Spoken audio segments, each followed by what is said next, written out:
swimming pool with no bodies is a problem that we can fix. He dropped his clothes on the Chase Lounge and asked, are you gonna come in? And in the night, the only light was the glow of the surface. As they slid in, the rest of them continue their talking and drinking. They'll never notice us. So this is the difference between living and not living. These are just bodies. We have a purpose, and the gravity pulling us from them to we. The distance between our bodies is a problem that we can fix. They move slow through the current we found. Their bodies touching. Their hands move to Okay. pull them under for some kind of kiss. As he This is the rest of them continue their talking and drinking. So this is the difference between alright, so this is minus the bear, the fix, in the album Menos Celoso. we have a purpose. But alright, actually, I don't know if this will get copyright claimed, so let's fade this out gracefully. Very graceful. And then we will switch it for the Card City Night soundtrack. That's not the Card City Night soundtrack. This is. I spoiled my later edition, which is the Florence soundtrack. Anyway, welcome back to the At the Ends of Eras video game stream, where I make a video game. Hang on, I just realized something, which is that my Git history contains spoilers. Oh, it's on this other monitor anyway, so that didn't matter.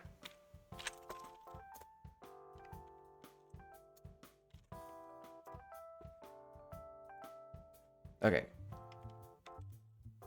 Oh. But anyway, I figured out a good technique for getting work done. Or I thought of some, I had an idea, which was, what if I use my to-do list to prioritize tasks and do them from most important to least important, instead of just whatever order I feel like. Like making the little huts, like, cause like, what was it, yesterday? Oh yeah, you know what? I'll show off the thing that I made yesterday. Or no, not yesterday. Over the weekend, and this week. Because last time, I had broken my game's streaming, or my game's NPCs, so let's do, display, windowed.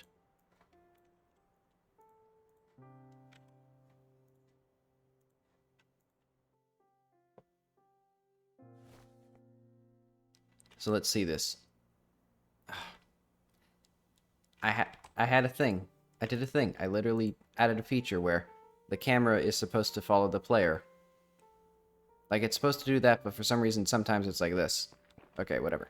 That's not the important thing. That's another feature that is not actually that important. But yeah, like, all these new huts, they weren't actually that important. They weren't like a game-stopping thing. But anyway. I fixed this guy, because I also broke him in another, you know, not breaking feature. But yeah, now, he actually goes up. It's not quite right. For, specifically, for jumps where the destination is lower than the source of the jump. He's not quite right yet. And also, he could, like, there's also a bit of stuttering. Yeah, so this little guy is now using the new follow script, because I couldn't figure out the projectile motion for jumping. So now he actually, like, properly jumps. The next things that I would like to do are actual climbing animations for him, which would basically just analyze the slope of the terrain and use the pre-existing climbing animation. But he actually, like, gets from point A to point B reliably, so that's good. And it looks much better, and it's much easier to edit than the original animations. Because it actually is, like, based on just waypoints that he goes to with physics. But now, instead of working on just random features... Oh yeah, I should also...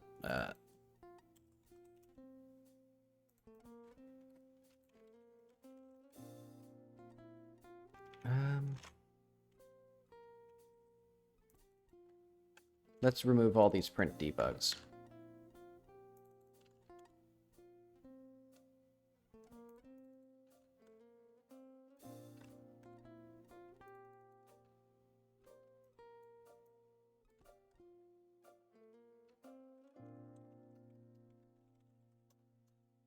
Okay. Oh, Tyler has this.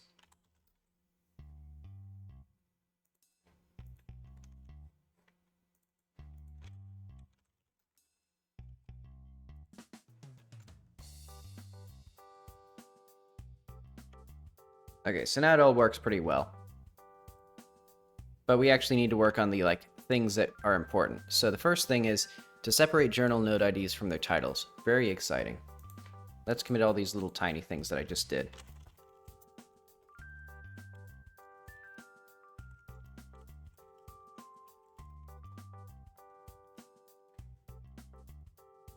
Journal. And, like, global.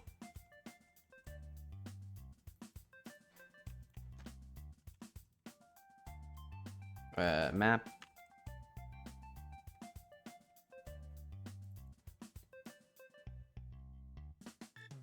So what these are going to do, or these ones,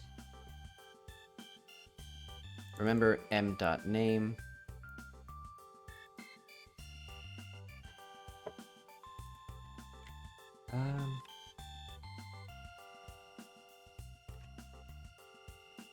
I got a better idea.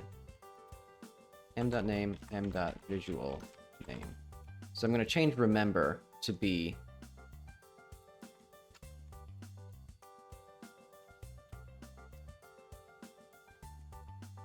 tag string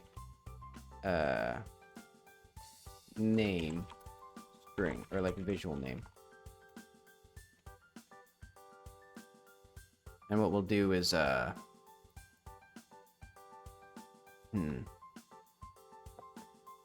if category in game.stats, if not tag,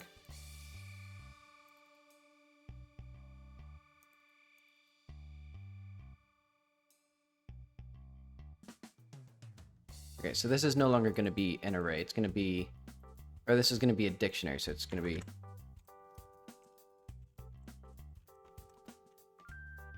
so this is a thing where I'm going to bump up the version here.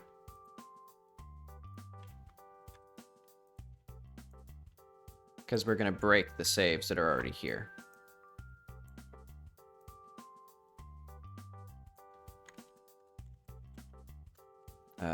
Put tag, or like, let's do t tag equals name.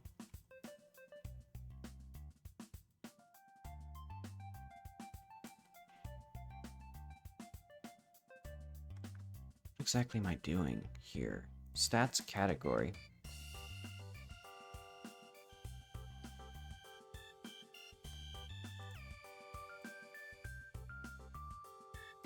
Yeah, because I can just do... Yeah, because that's unneeded.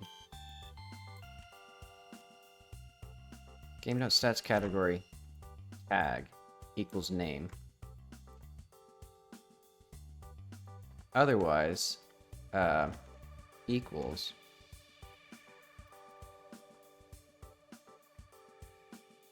equals that. Oh, and this is visual name.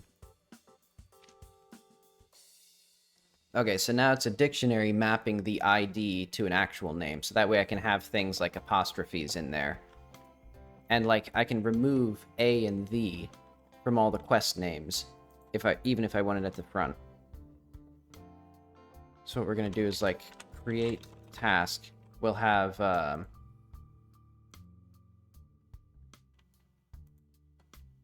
what should it be?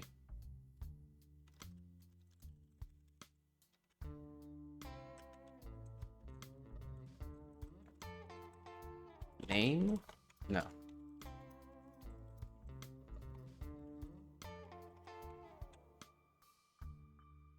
Yeah, I think I'll just do this because typically adding the note does some jank stuff. Remember task task ID.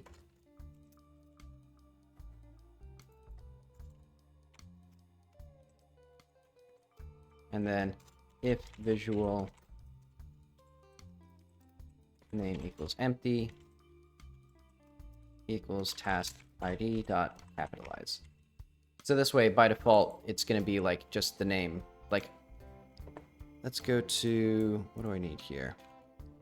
I'm going to save a bunch of this. I have a bunch of stuff that I have open.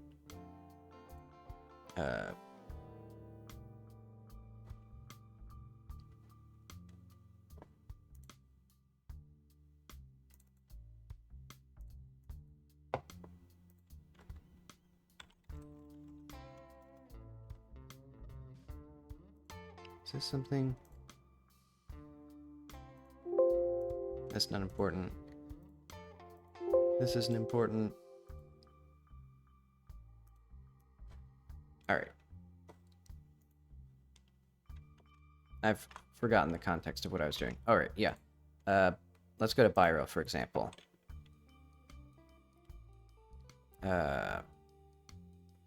Entities. No, Arena. Oh, I already have them open.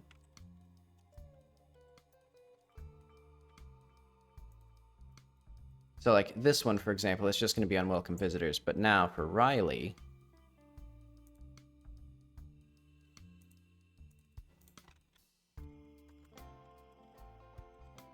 like, the tree tower. This will now be...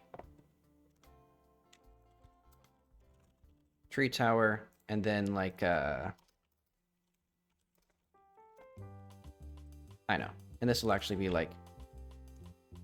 oh. Let's call this, like, tree tower quest. And then... so this way I can have a clear, unambiguous ID for the place and the quest. And I can have a nice visual name for the quest.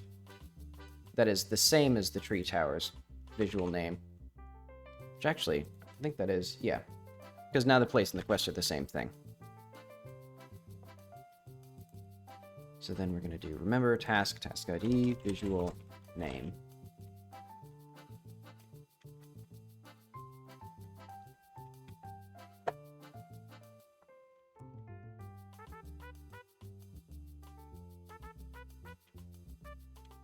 I guess that'll be there.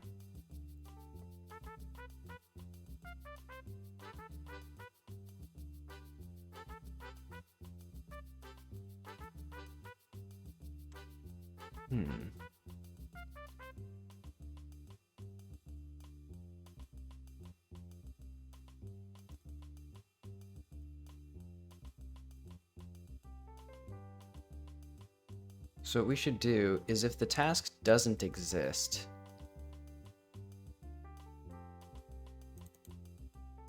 we should do this stuff. Or like remember tasks, task ID, visual name.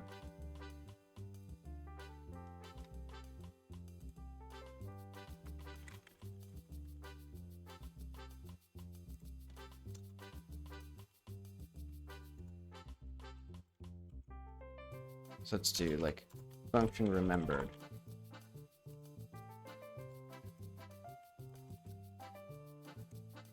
If not category in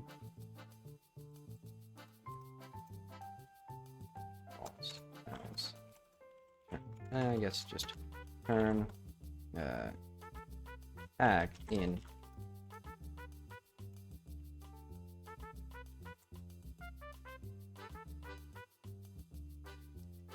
so this way when you complete a task it should also do if not remembered tasks.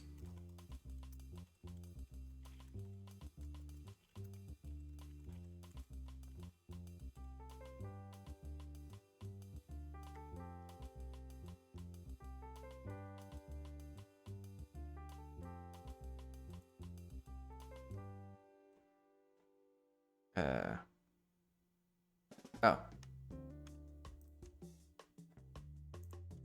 So here I'll just do task id dot capitalize. So this isn't 100% correct, because this means if you complete the tree tower quest,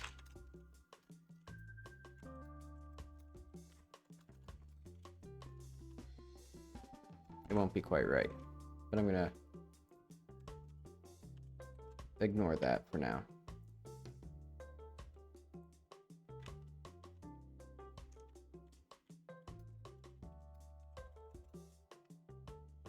Okay. So now I can also even have like short names for things if I want. And this opens the way for like localization and stuff.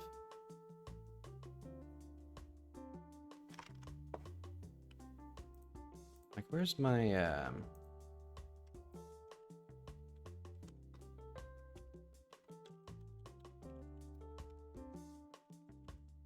that'll be called like Persephone intro.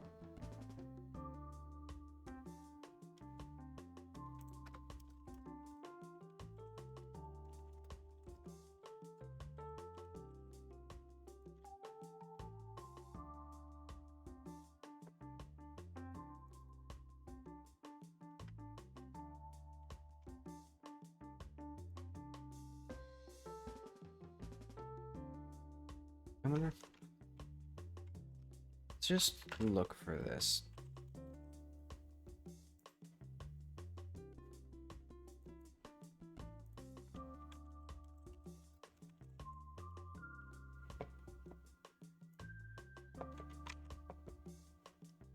And now I need to do, let's do dialog viewer, because this has the function remember.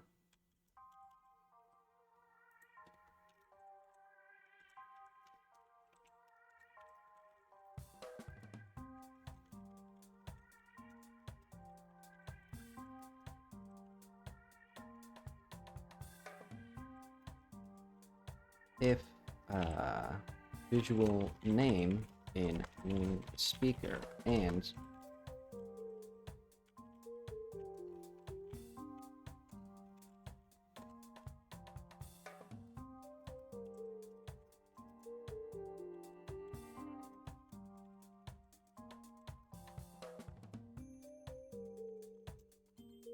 else viz name equals main speaker dot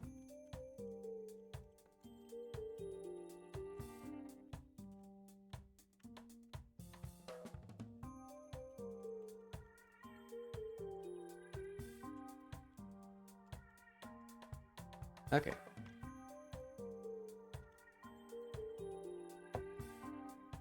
So now we need to actually have that here. Let's do it just like...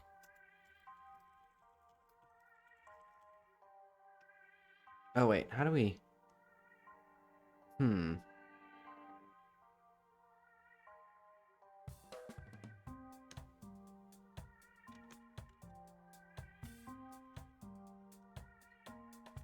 If subject equals nothing, then subject equals speaker stat? That doesn't seem right.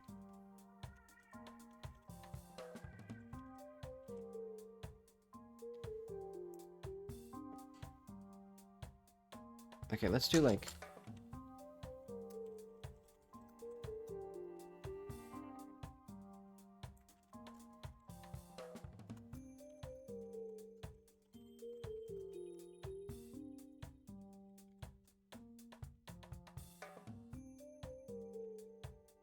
There we go.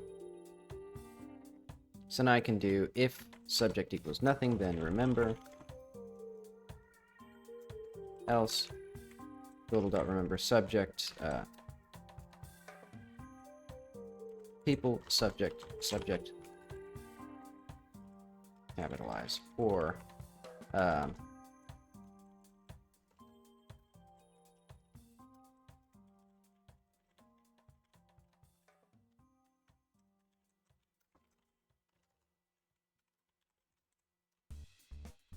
if subject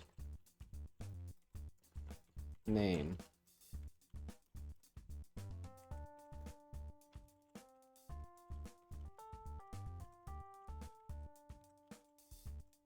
Okay.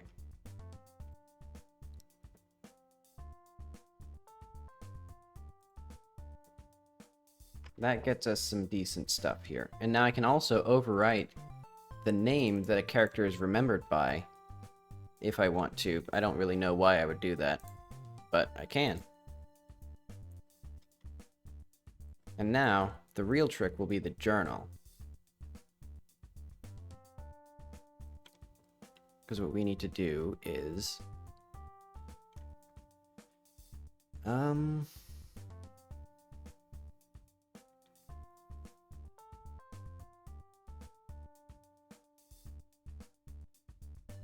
Oh, I guess this will be fine. Because instead of doing, yeah, so all these IDs actually, they should be perfectly fine.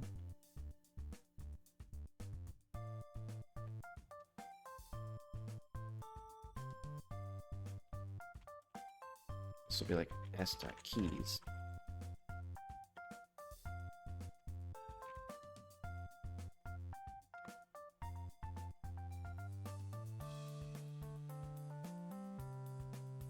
And then let's figure out where we do the cap. Oh, we do it. No, that's not quite right. For key and IDs, so the key here.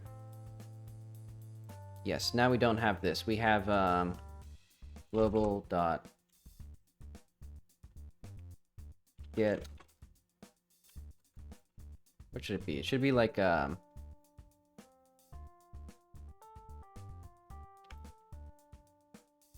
do I do anything with this category? Oh, I do, I guess. Var names equals this.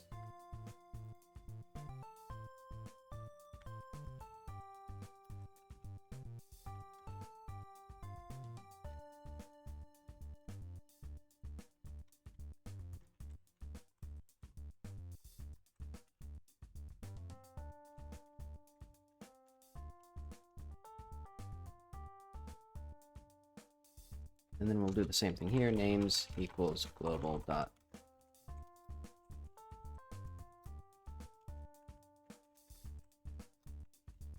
That'll be exactly the same for this one. And then we can do names heap. And that should always work. Maybe.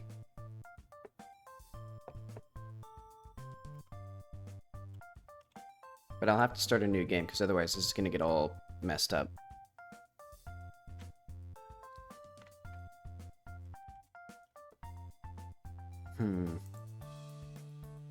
Remember, places, m.name, m.visual name. Ah, okay. What if I know. I'll just delete my current save.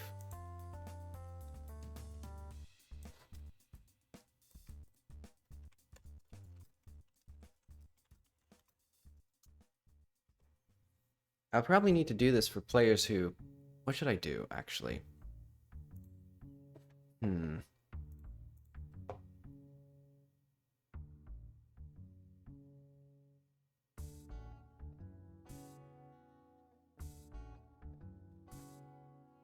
Let's have, like...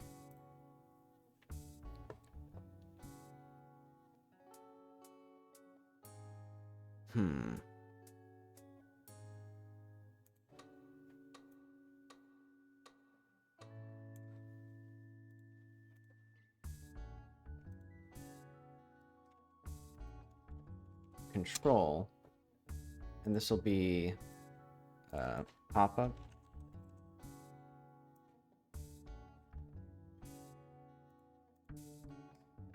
This will be like incompatible save.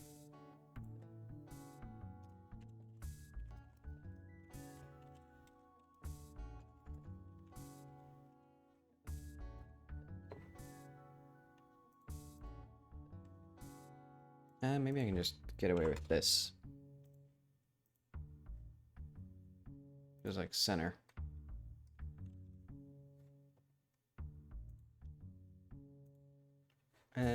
Actually, maybe not.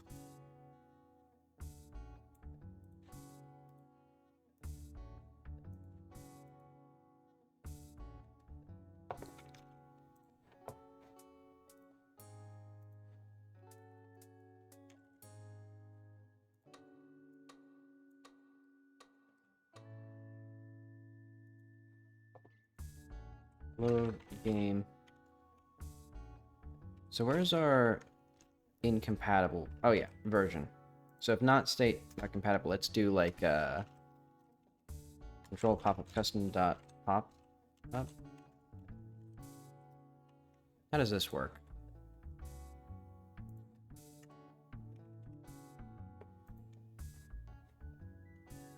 And then like dot grab button focused or something.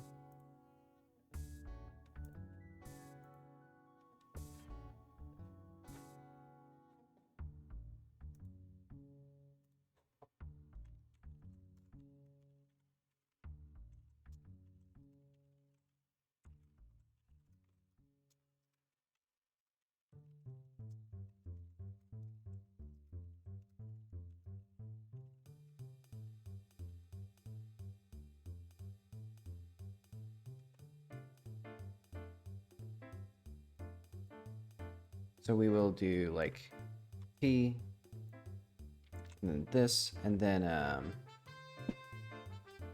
what are the button names?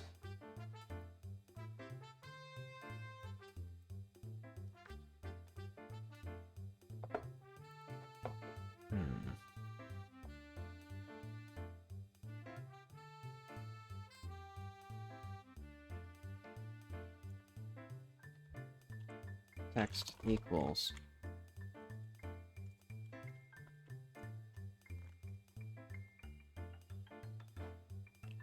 Or no, P dot body.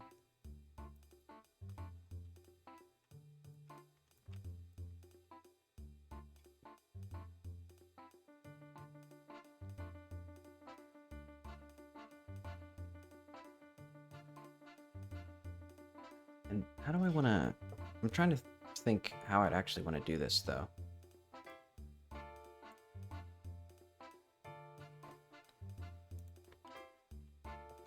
Let's see how this... Let's see if this even does anything, first off.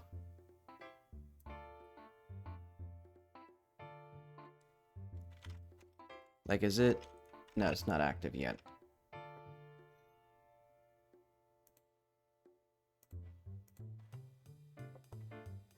Version change, updating chunk boundary volume. So it does notice the change in the version.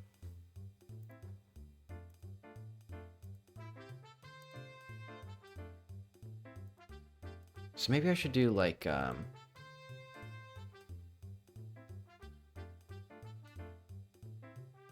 think I know how to do this. So warning, no,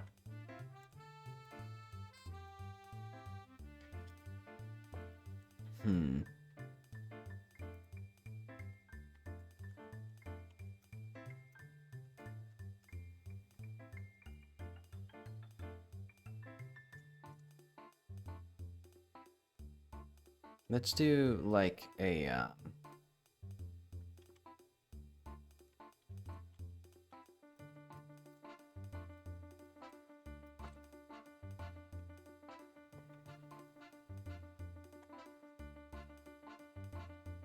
and then we're gonna do, what should we do?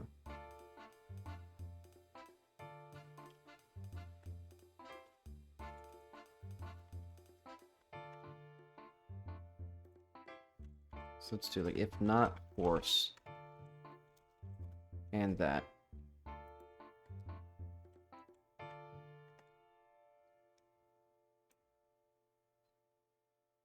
Data may be corrupted. So let's do like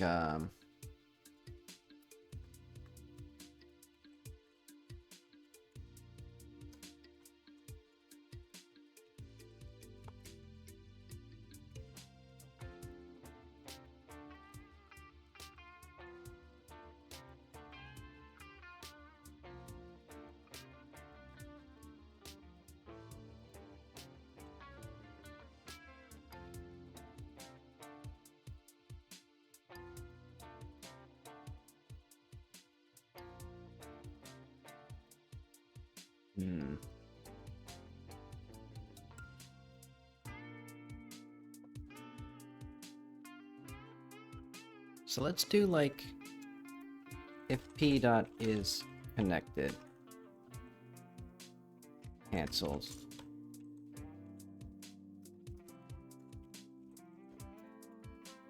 if, or let's do actually, let's save our game as a backup. So like,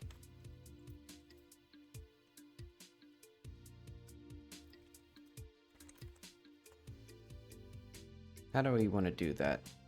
Save async backup. How do we do this? Oh, user.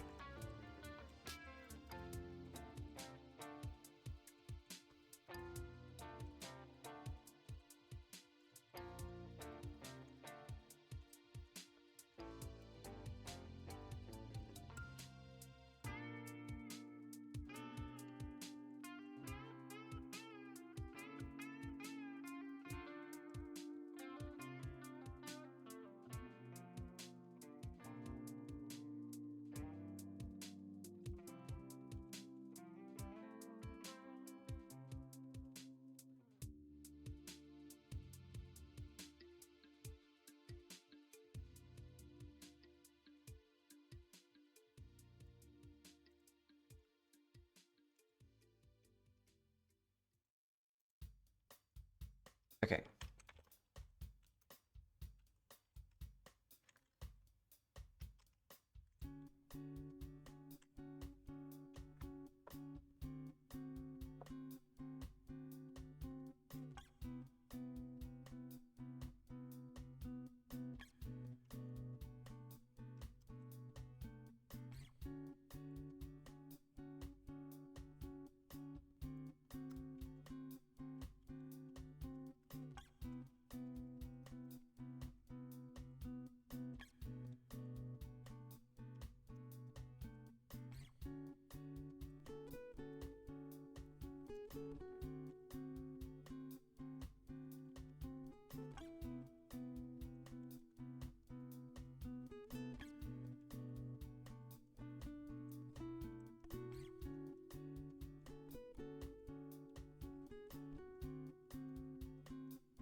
Okay. So the reason I'm doing this now is because we're going to connect to cancelled. So like var x, do we have a var x already? I don't think so. Self.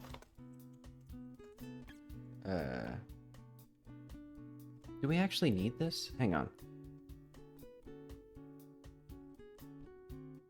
Yeah, I guess so. So like load sync.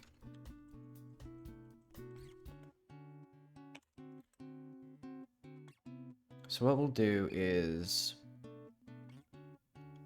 true, and then our backup path.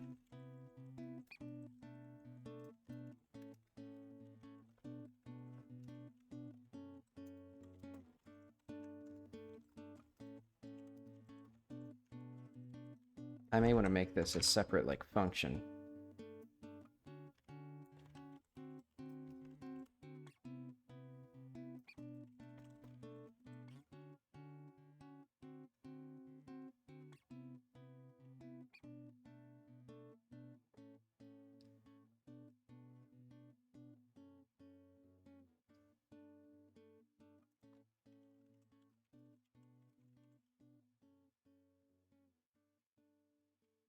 Great, so the cancel button. Or yeah, that's fine.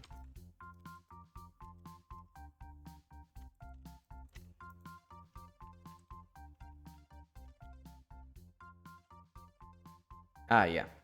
Though that's in a different branch. I'm mainly concerned about the duplicate declarations in the same scope.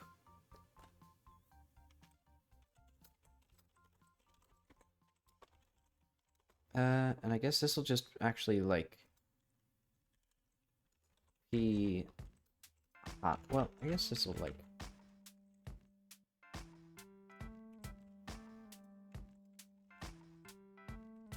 Oh, yeah, I have to do this anyway.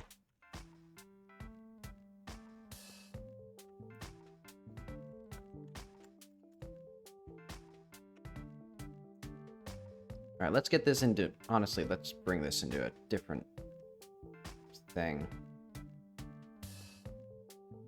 Well... No, that's fine. Function on cancel.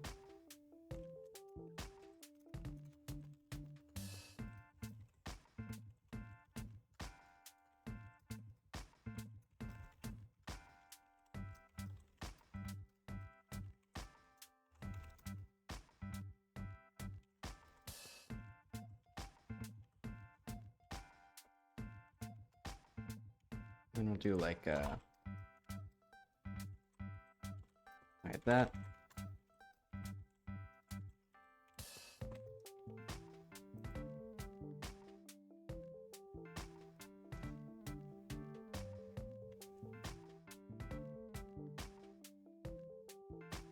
And let's do like a reset game here.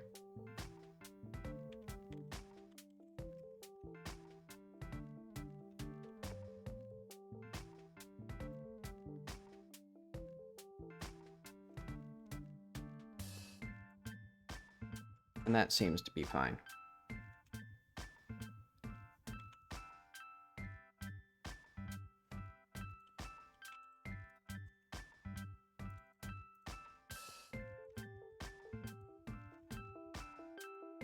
We don't need this actually here. So it'll be like not.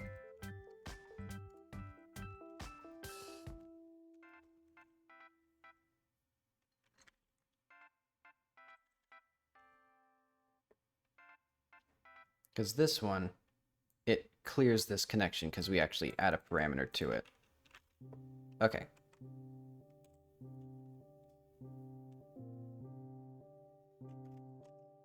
Did I remember to...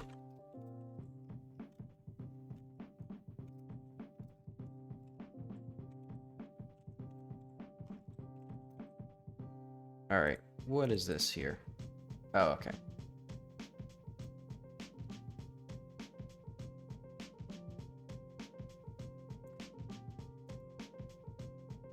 Oh, I see.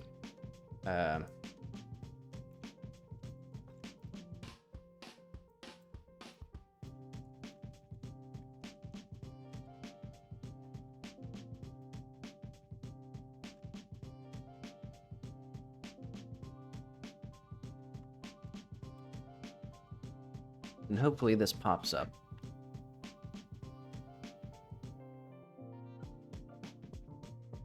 Not quite.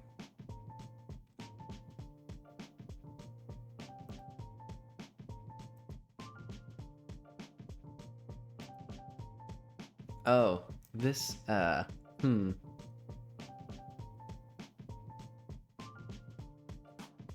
should probably just,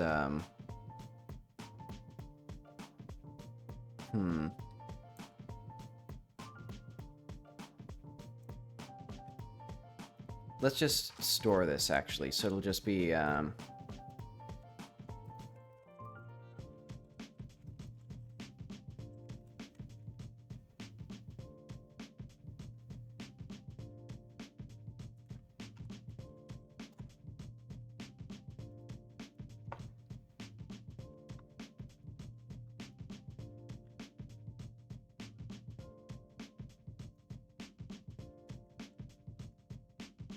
how does this thing work? So we save the string, oh, path resource. That makes sense. So yeah, we just load it. It's incompatible. We write it to a different file. Or actually, probably even better would be to do what we do for the reset game.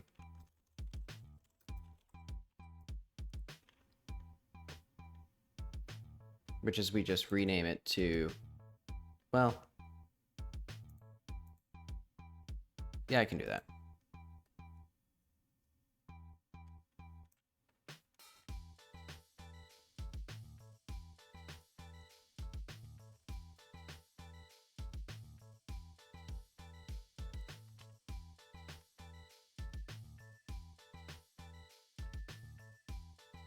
So this will be like save path. Maybe like copy. Yeah. So yeah, we'll just create a copy of it.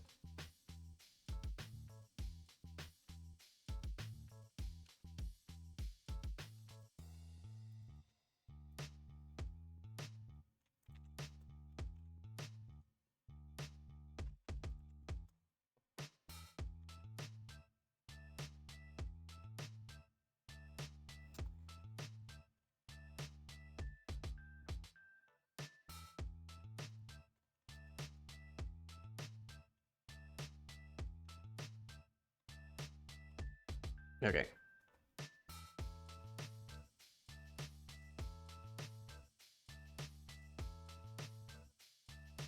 Hmm.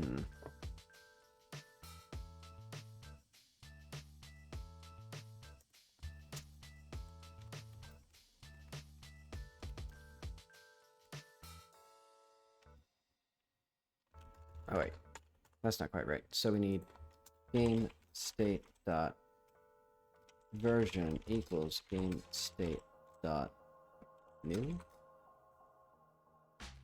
Does this? Hmm.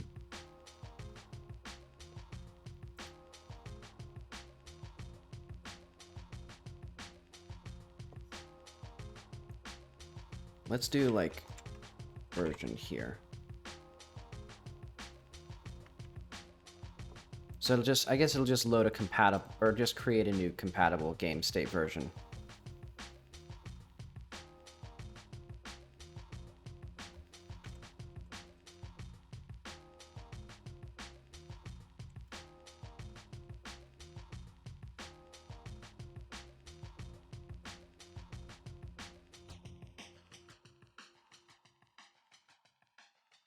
Hmm.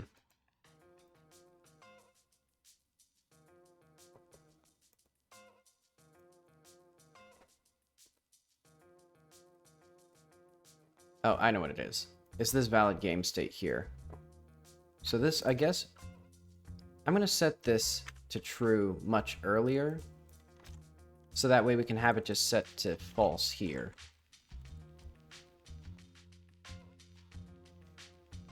Because I think this is the only condition where it actually doesn't get set to true. Unless there's like a failure or something. Okay, now we're getting closer.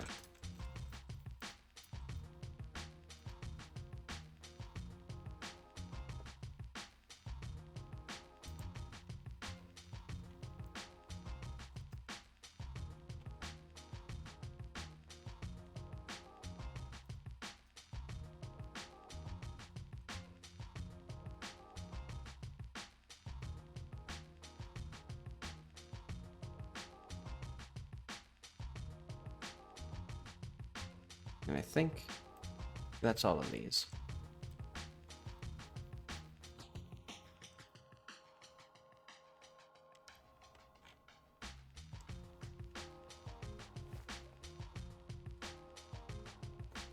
Almost.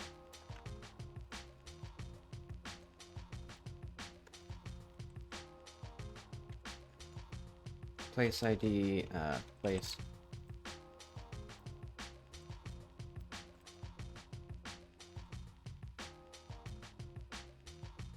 Eventually.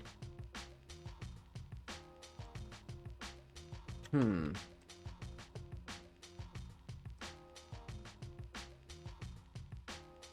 Let's do like,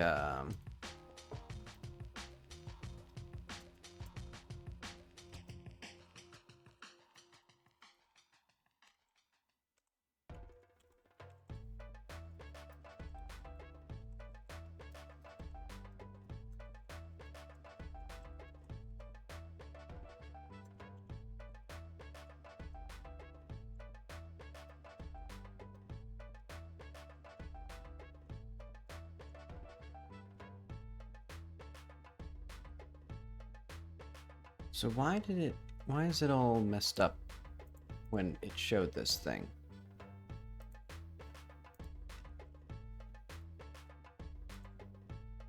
Parse error. Too few arguments Oh, right. It might just be something weird with all the stuff.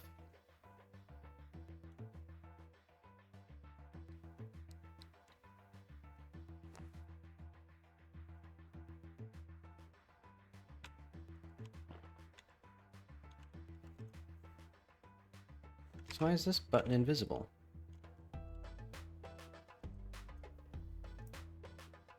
Oh, confirm text. Load anyway.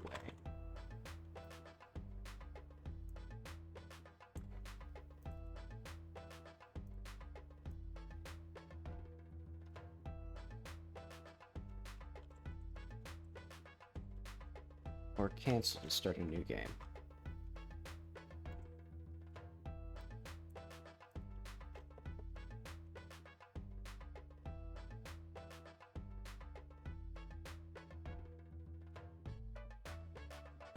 So I bet ya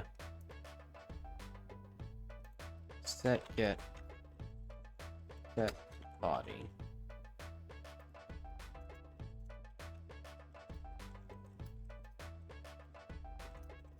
It is inside tree.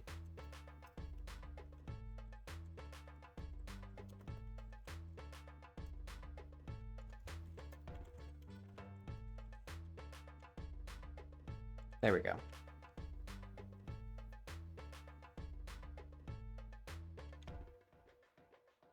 Oh, wait, was this? I mean, I just realized this wasn't in the to-do list. Okay. So warning, version loaded 0.4.0 is not compatible with game version 0.5.0. Data may be corrupted. You may load anyway or cancel to start a new game. So if I try to load anyway, yeah. So this time it crashes because that's why you can't load it. So that's okay. So now it's doing sort of what I want it to do. And I'll just add a to-do list to like make it like look better because right now it's like janky. All right, let's cancel to start a new game. There we go.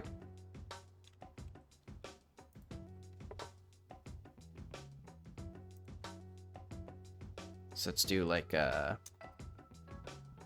that's not the right thing. Make a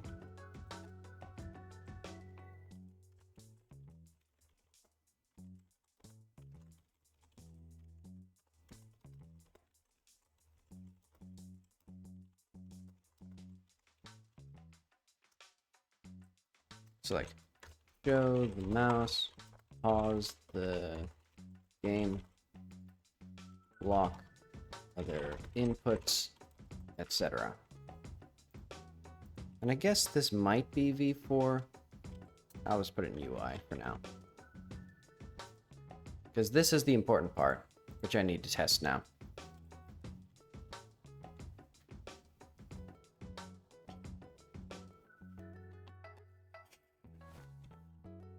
So I guess we'll just go through some of the game. Oh yeah, eventually I'll also add that to my bugs list. Because I want to fix that soon, or eventually. Put the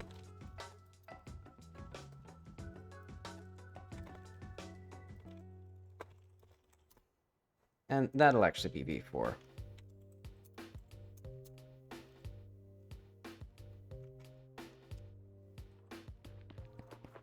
Okay, so now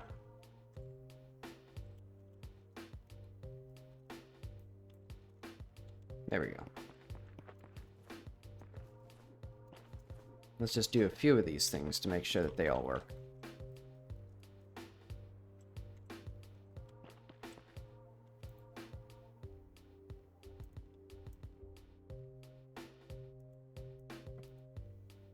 Char, activate the medium. Looking good so far.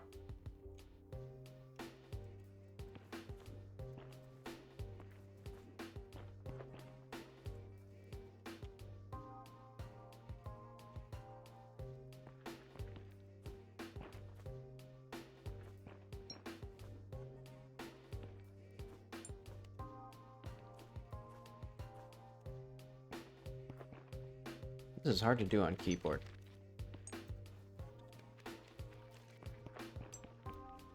Admittedly, I don't really like controlling most games on keyboard. Like, that's actually become sort of like the big determiner of whether I play a game, is just if it can be played on controller.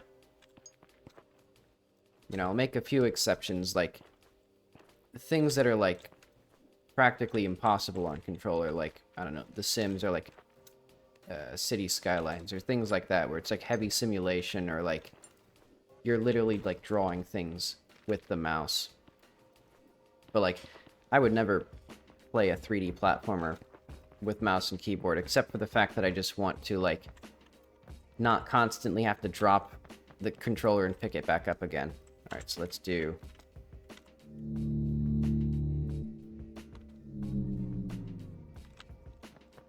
that. Alright, I slightly changed this. I'm iffy on it, but I needed the doors to open upward, which sounds weird, but it'll make sense in the end. So eventually I'll do that better. Oh, this guy, Tyler, you should not be waving around like that.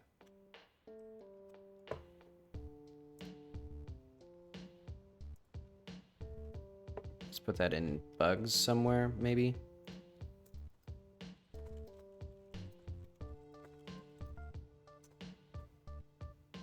This will be like V4 visual bug.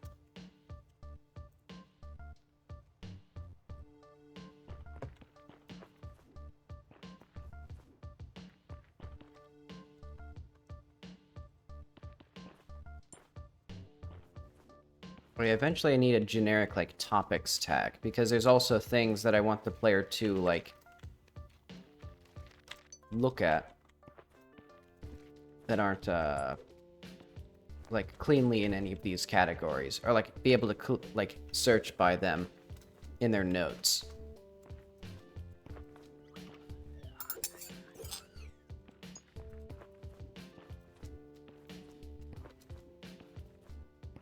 Alright, and also I need to stitch the seams back together in the world, and so much stuff to do.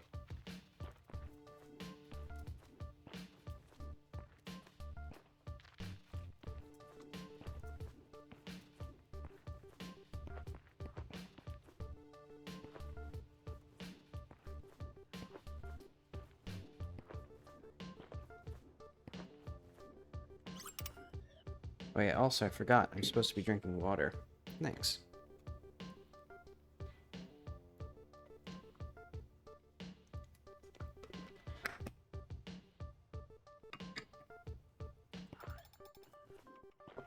Yeah, I'm happy with how the game's coming along.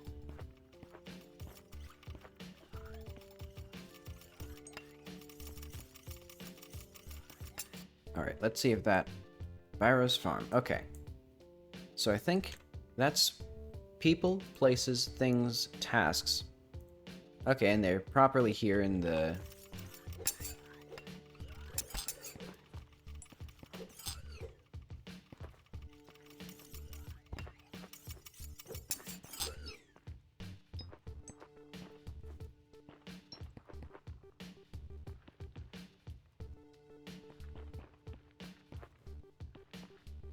Okay, let's do...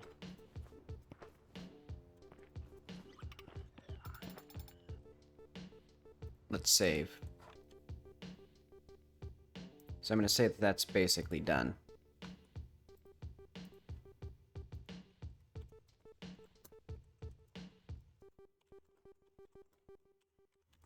Split, saving tasks. Oh wait, no. I should probably make sure that, like, the... Well, no, I didn't change, like, the APIs for the dialog viewer, so I think this is good. Names of... from their ID.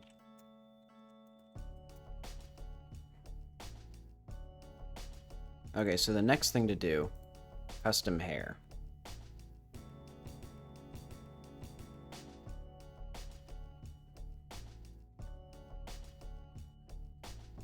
So this will be... I guess, how should I do this? Maybe it's just like hair types or something.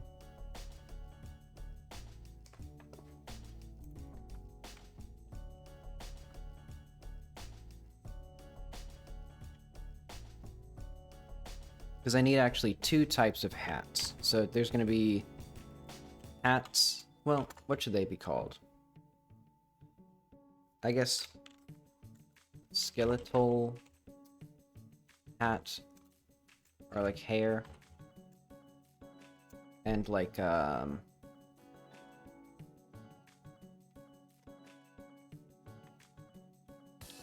physics hair. So basically what this is going to be, like a mesh that's attached to Jackie's skeleton.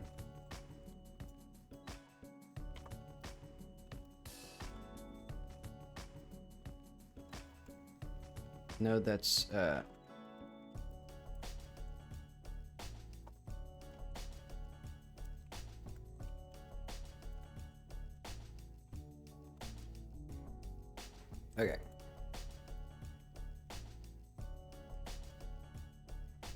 It's like Jackie's hair here.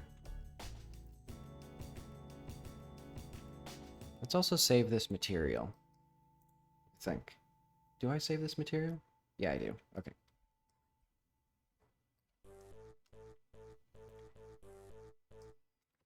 Because that'll be... What do I want to do with that?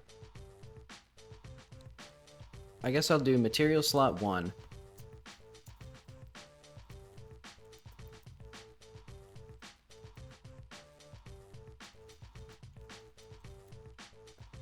Material slot 1 will be the coat material.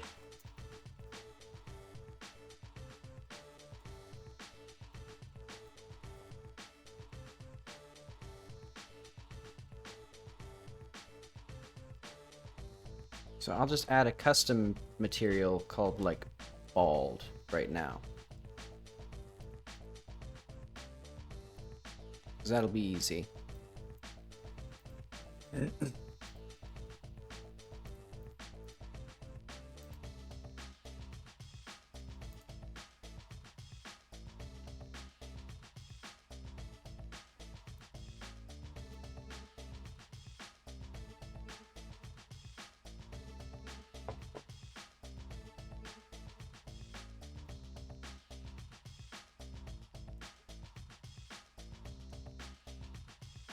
What should we... Trying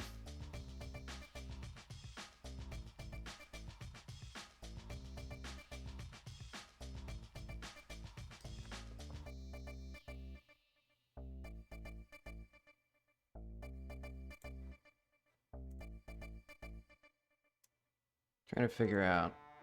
Let's go to the wardrobe UI.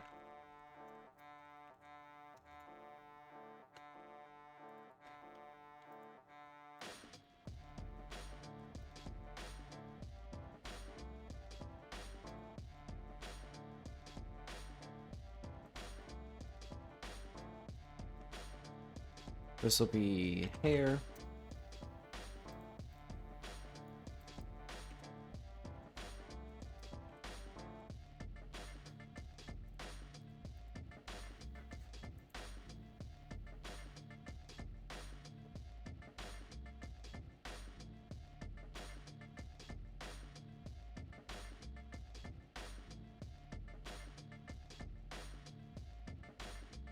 Then like function enter hair.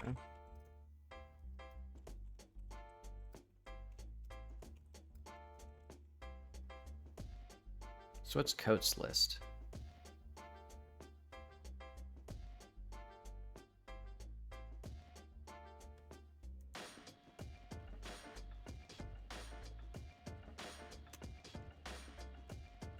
Hair list. Oh, submenu hair.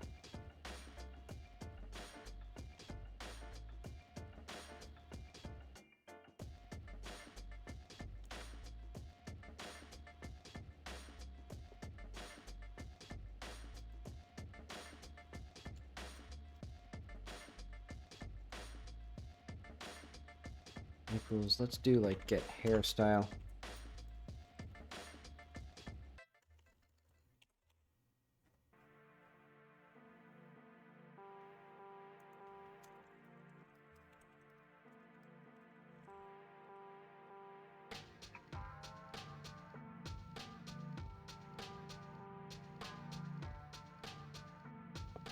And then I think what I'm gonna do is mode equals mode dot hair style. Is that what it is?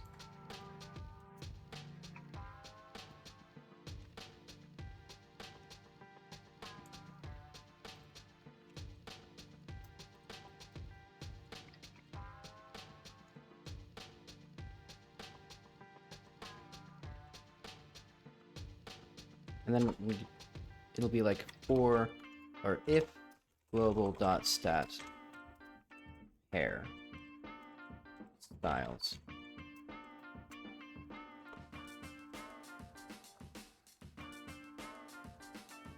Let's do like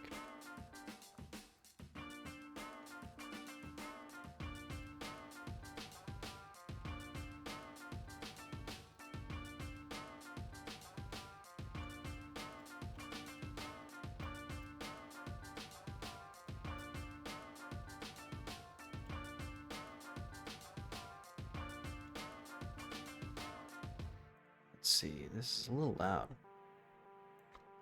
So what I'm gonna do is I'm gonna have a global stat for that tracks the hairstyles. And this will have a dictionary of the name of the hairstyle and the resource that's actually loaded on it. So it'll be like var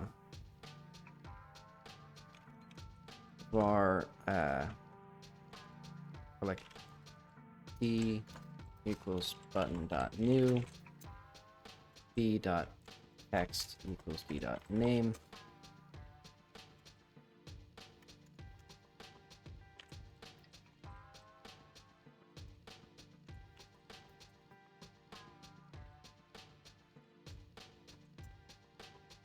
and then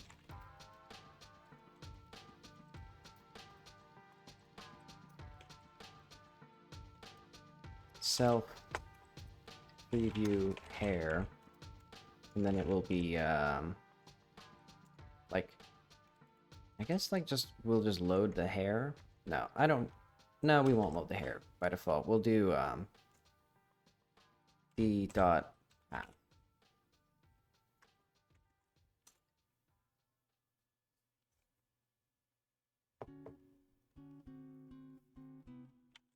And then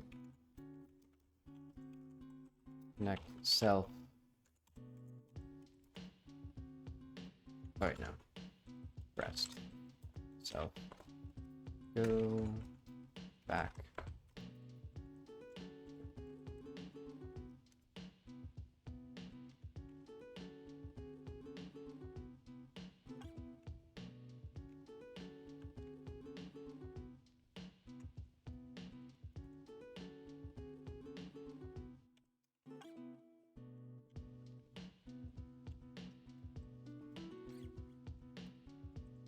Okay. So now we have that. And we can do, in this new game. Where's the player start? There it is.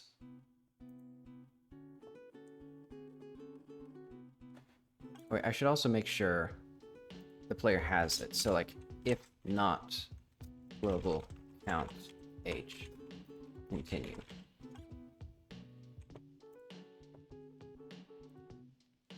And I should probably do the same thing for coat styles, honestly, because this seems like a sensible way of doing it. Because right now what I do, where do I even get available coat types?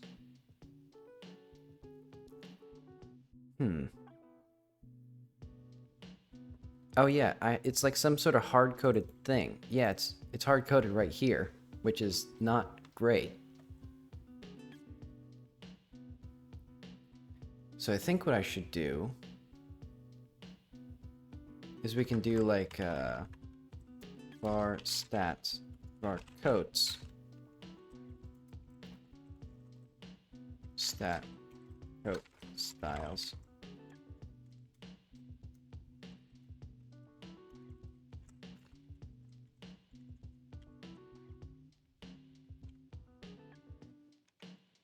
Get stat? No. So like if C is dictionary,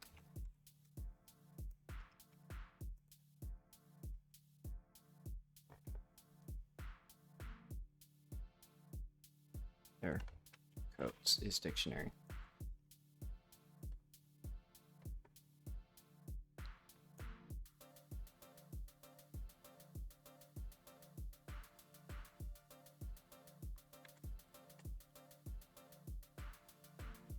Do like C equals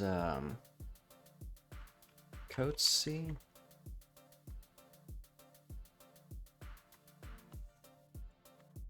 That seems good. Well, you know what? No.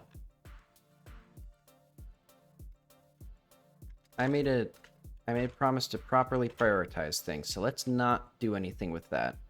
Even though this is a terrible system because it's hard, because all the coats are hard coded in this file, like the coat mesh.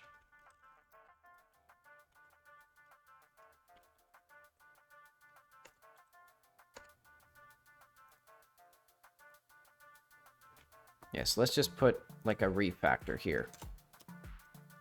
Update coats styles to act like hair styles do now.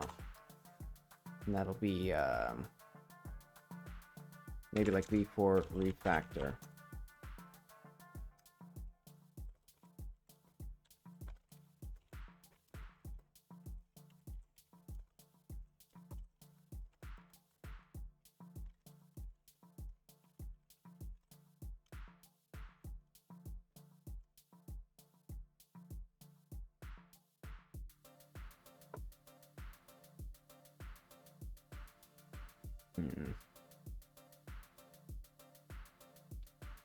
So it'll be something like global.end stat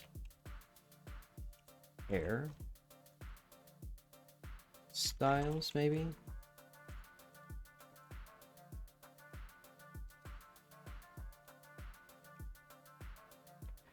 What should it be? Short?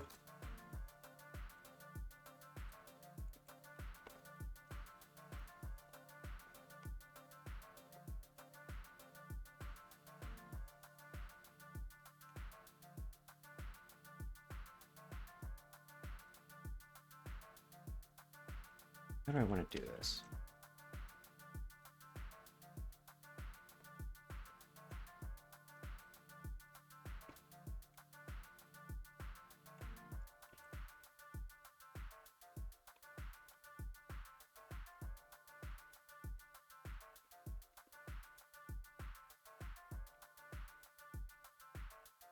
So we player hair, Jackie hair.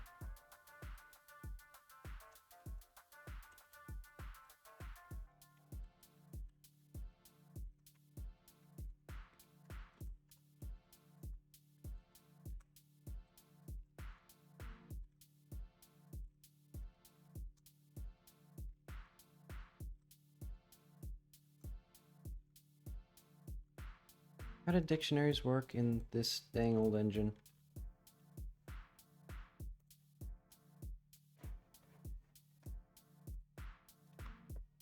Okay, so they are working, they do work like this.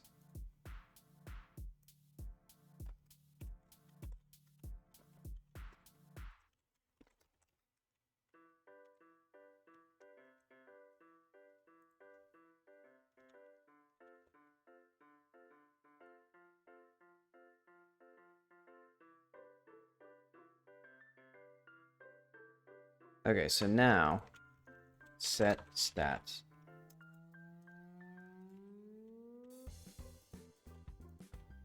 Add stat. Function append stat will be like key value. Oh wait, no. Dictionary.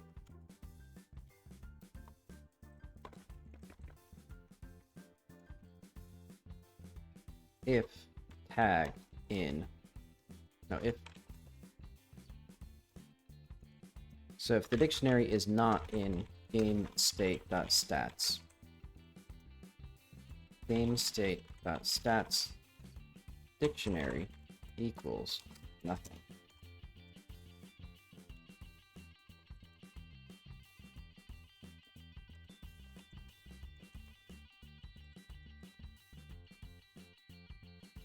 And then we can do emit state this. So it'll be dictionary.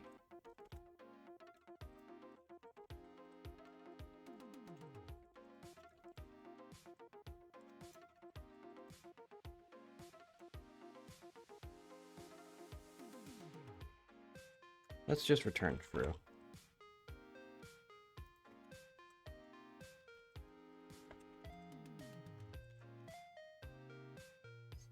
So this will be a tricky one.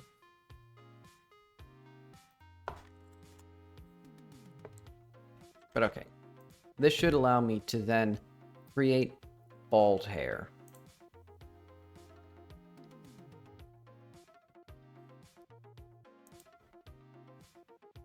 So let's see if this actually like works. I'll have to update the game again. Or like reload, start a new game. But then, when I load into the save... Oh wait, no. It won't do that yet. Because I also need to do global add item short hair.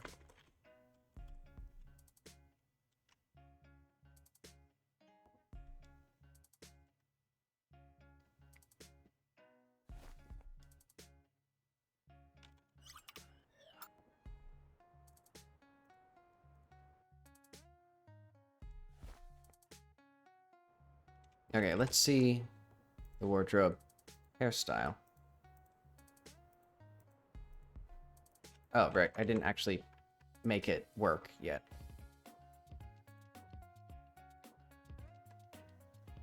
So that's like enter hair. Okay, because I can just change these to like enter coat style.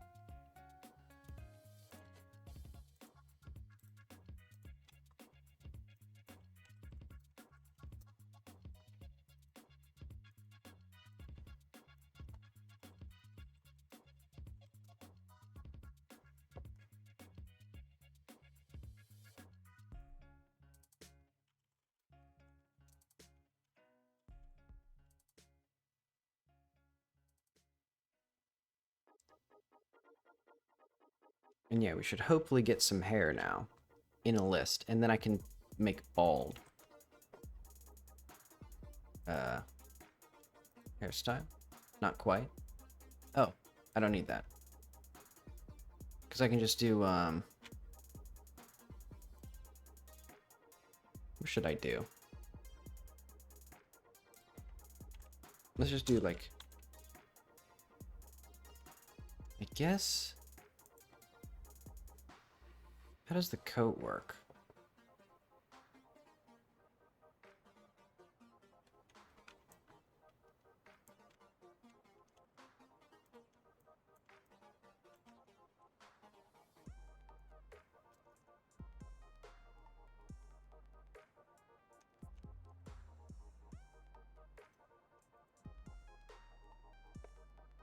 Let's do,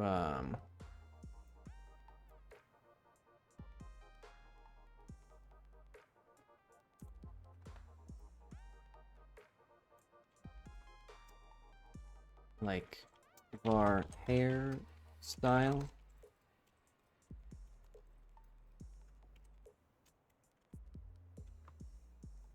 I'll set it brilliantly this way.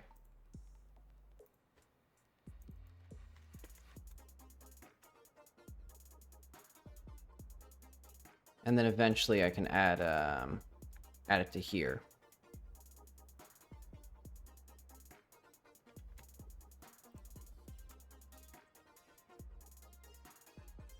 Here, if not confirm.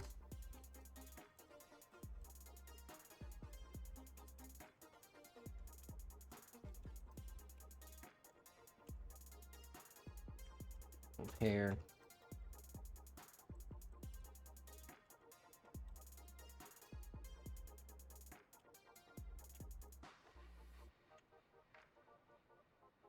Okay, so let's go to set coat type.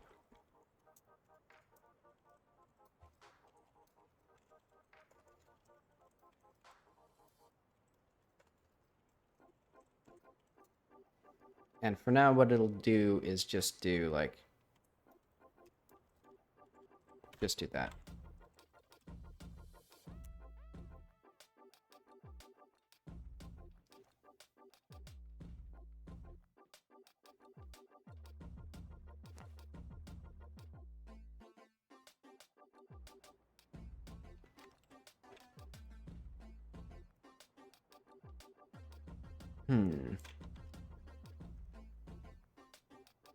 Why not?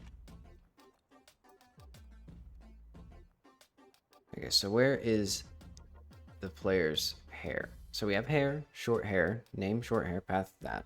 And then global dot fancy inventory? No. Game state dot inventory. So we have short hair.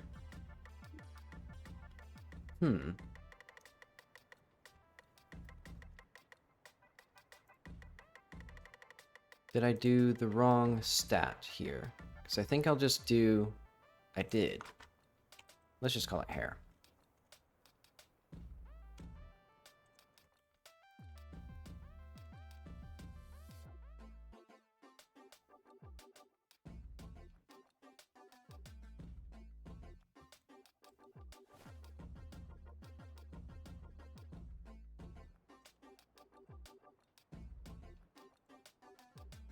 Okay. So now we have that. Oh, and we don't have preview hair yet. Funk. Could be like path string.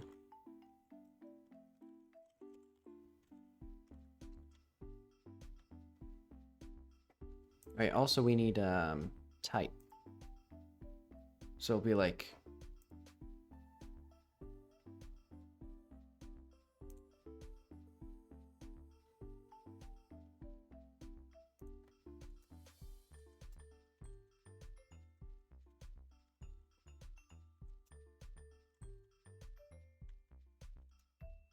name path and then like a skeletal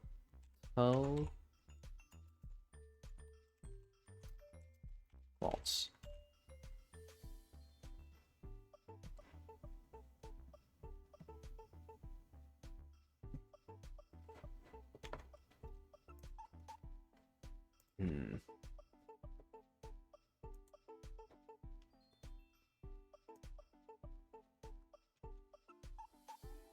Available content. Old hair would be dictionary.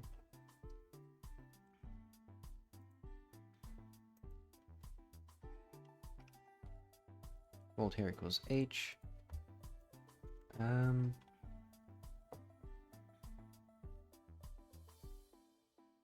Let's do like var old hair name or like ID.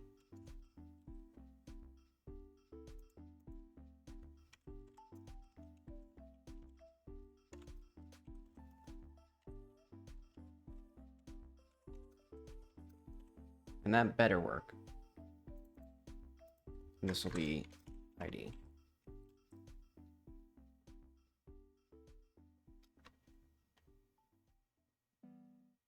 And we'll actually just do like D here.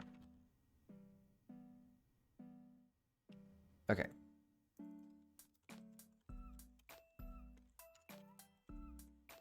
Here's the dictionary, so var hair node equals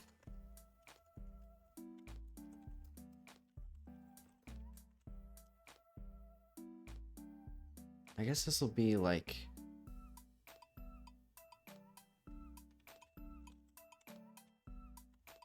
what should this be?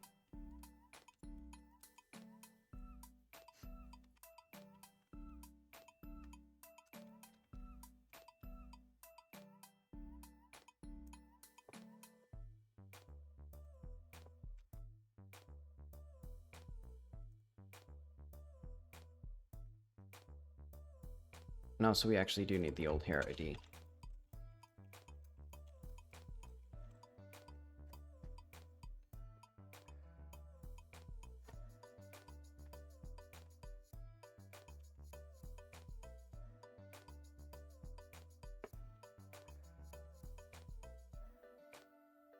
Okay, so yeah, we set the old hair here, because what I'm gonna do is I'm gonna have a dictionary.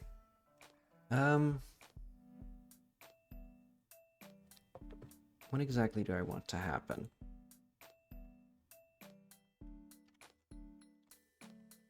Set hair player.mesh.set hair style hair. Easy. Oh, and this actually has to have the ID.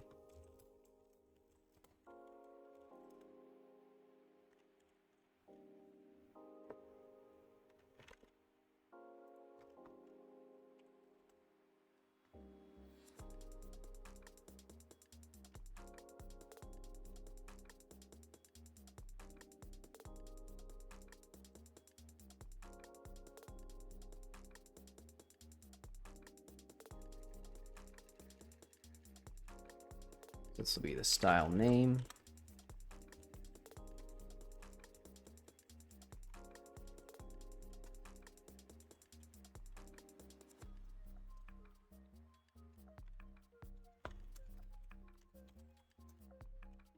So like,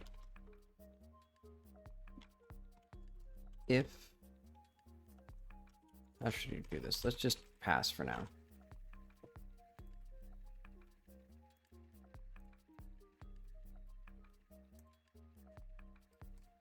Because let's say we have like Jackie here.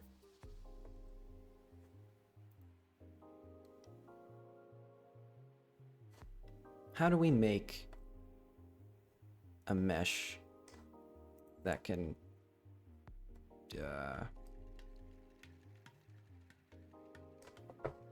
what if I just had a mesh instance?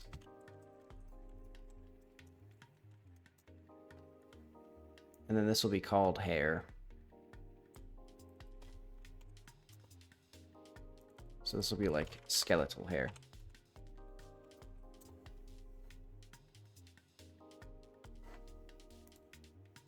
And I guess it'll use the same skin as any of these would. Yeah, let's just copy that.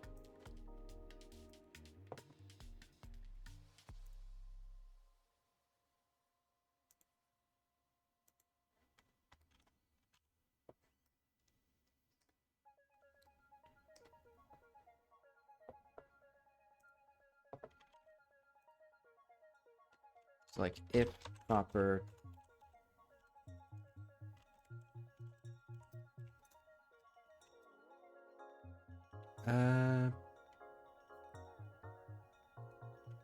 head hair eye.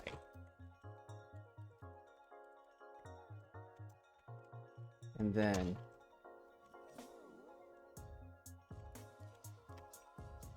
go else.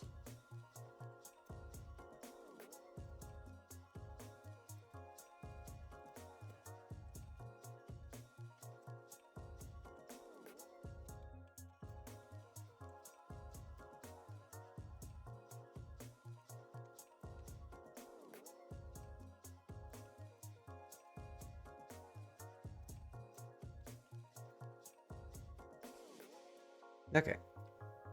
So the first thing we'll do is, if the hairstyle is skeletal, we will hide the skeletal hair. Or the opposite of that. And then we'll do like var mesh equals load properties dot path as a mesh.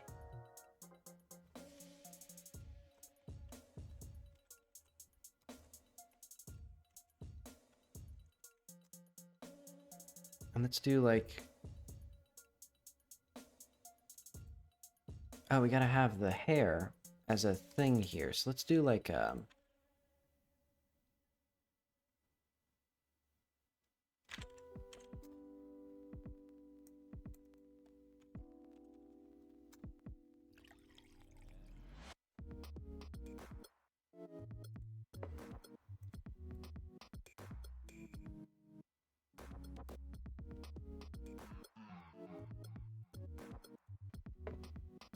have this in here.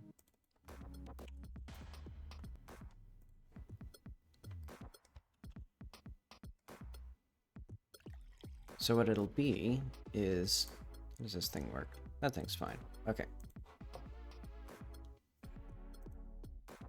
So that works there, and then var hair or var node.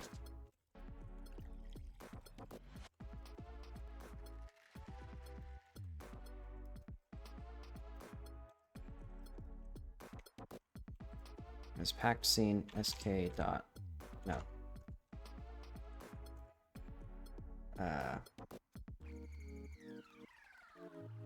Clear hair.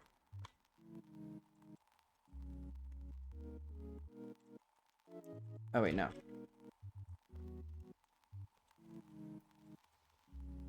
I can do this.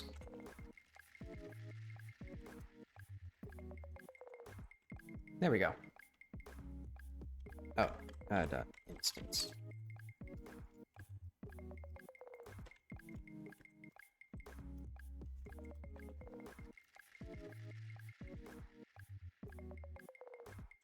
Okay.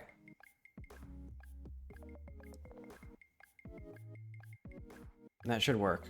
And we should also do layer. How do we set this? I guess we could also set the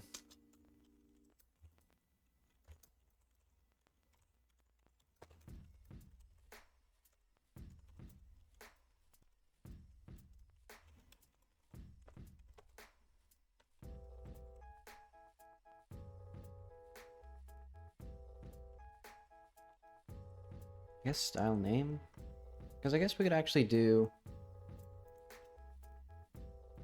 well, this is fine.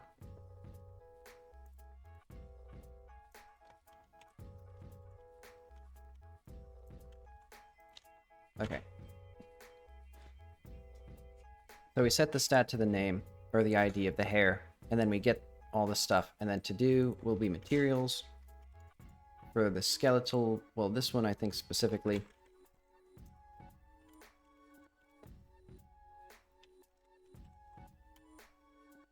Because these ones I can do whatever I want with them.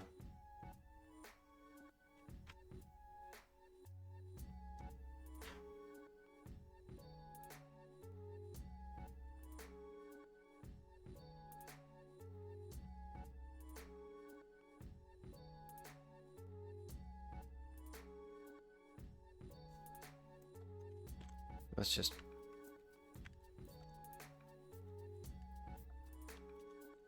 Well, I guess I could just do first off sk hair dot set surface material 0 to hair material. So let's just... Why do I have these sounds here? Do I use these? I guess I do.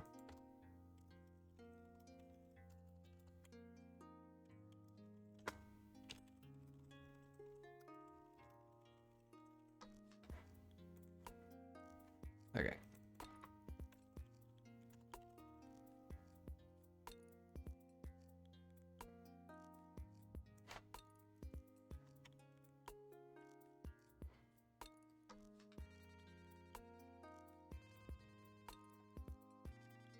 And that's looking...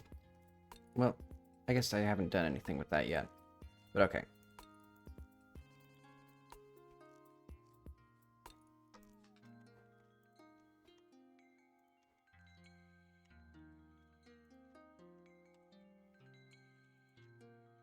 What am I looking for?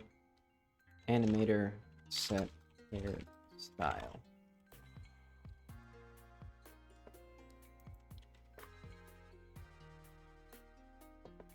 Okay, so let's do like ready.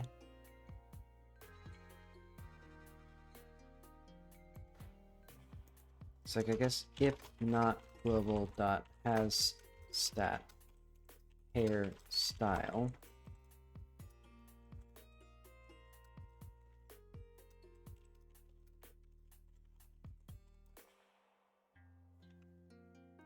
So let's get rid of this player start thing here.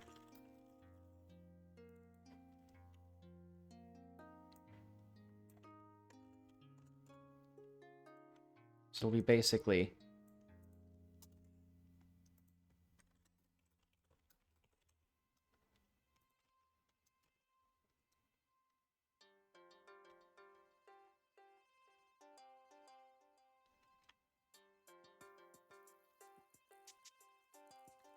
and we'll do like else.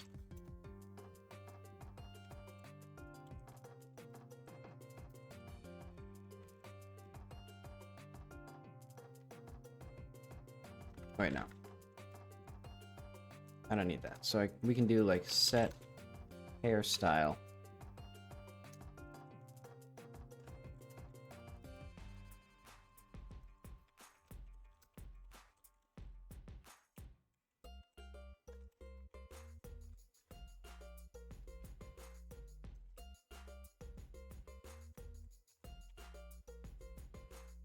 Okay.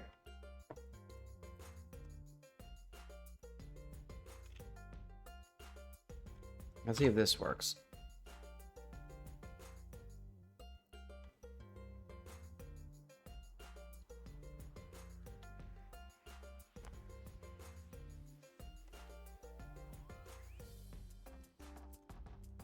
So nothing seems to be out of the ordinary here. Let's see if there's any errors.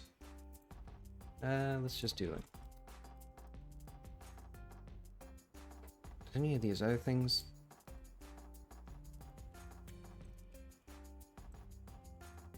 Oh wait, no.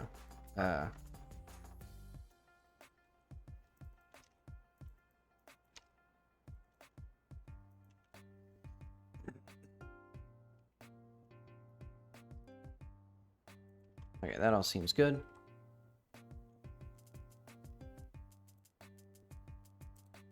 I don't even remember what this does. Let's add a new hairstyle called bald.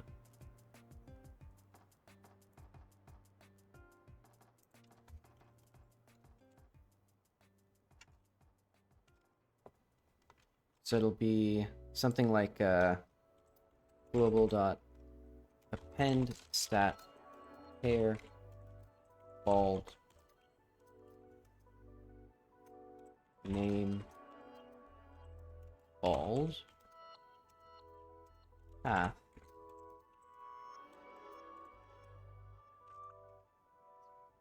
/ outfits hair bald.tscn and then skeletal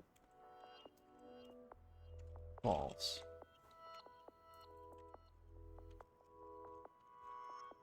And then I can do I have found the item bald. And now if I go to hairstyles, we have bald.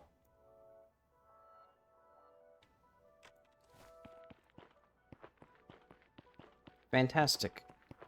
Though, of course, the goal was not to have just bald as a hairstyle that you can unlock. The goal was to have, well, because now I can use that for hats and things. So let's first add this stuff.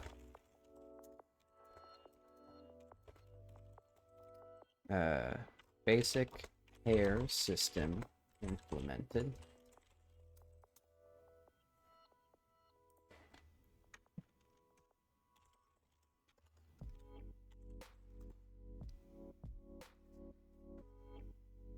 So now I can implement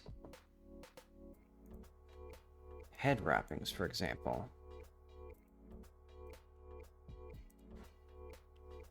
So let's do I guess it'd be like base skeleton. No, what would I want?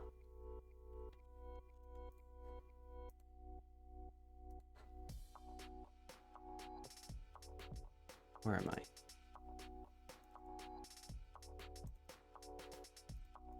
Maybe it's the collection, bone shapes and collection, I think. That's, well... Yeah.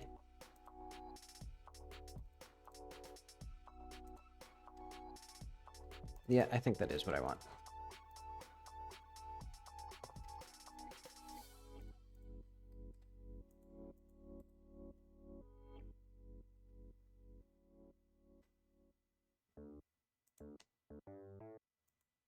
Alright, that's not what I wanted. I wanted it for this one. Because I don't need these. And we can put these, like...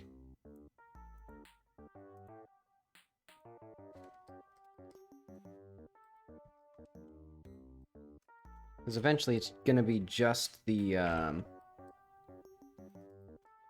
gonna export a mesh with just the armature and the other thing. So let's just try a very basic thing, I guess.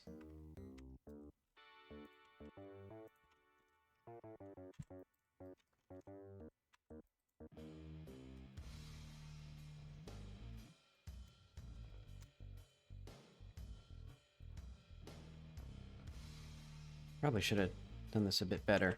Oh well.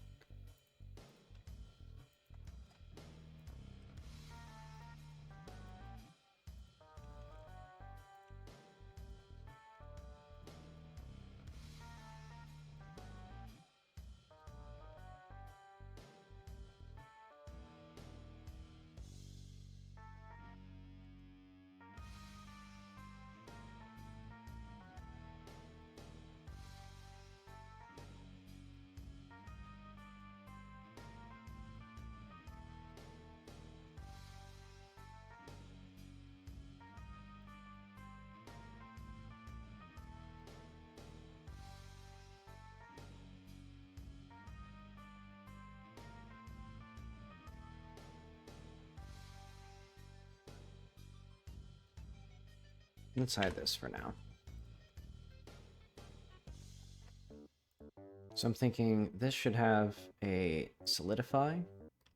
Oh, and also this should be... Okay, yeah. Because it's going to be attached to the armature, so it needs to be at this point 0. And then let's do a subdivide.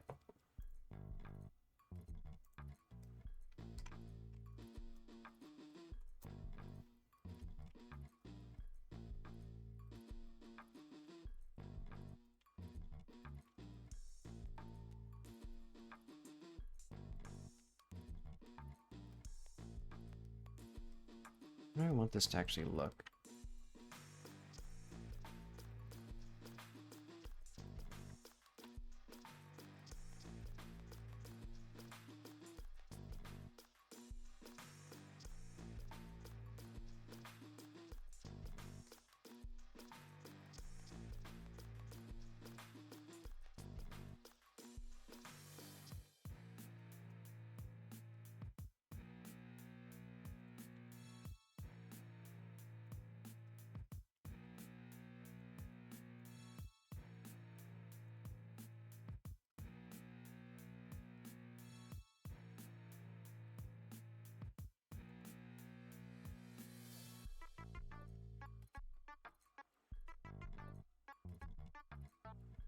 This actually did kind of exactly what I wanted.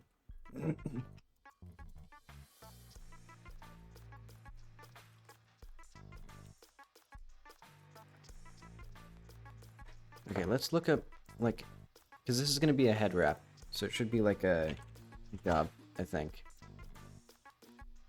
Because basically Jackie has the ability to blend in seamlessly with the locals by wearing a hijab.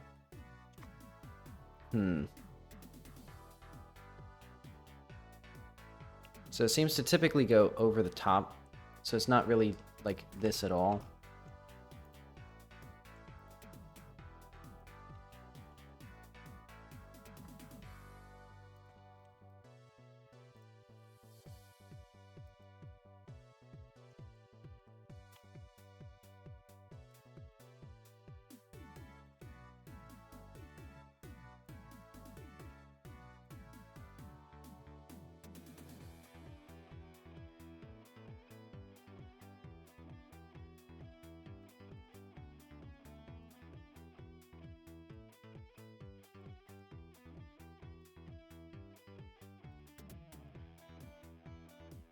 I guess it goes in front of the ears. Interesting.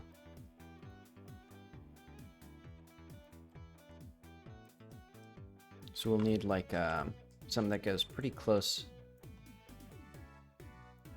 to the head right here.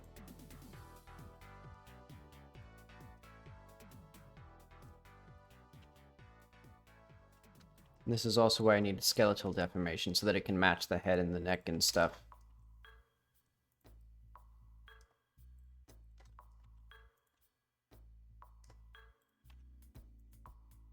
And I'll add some like little bits of hair sticking out to give it some more well, so it's not obvious that she's just bald.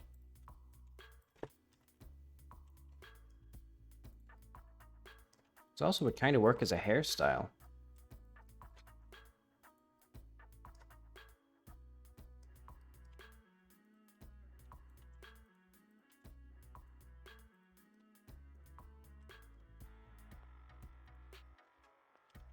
That's not what I want.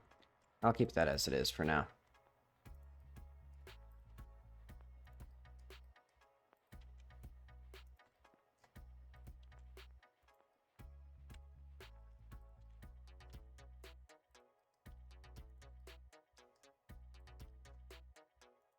Her gigantic, like, Dumbo ears are becoming, like, I guess the main concern, or the main complication of this whole thing.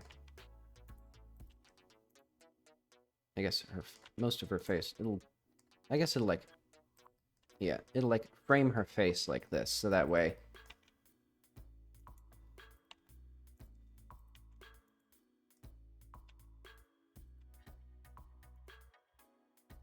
There we go.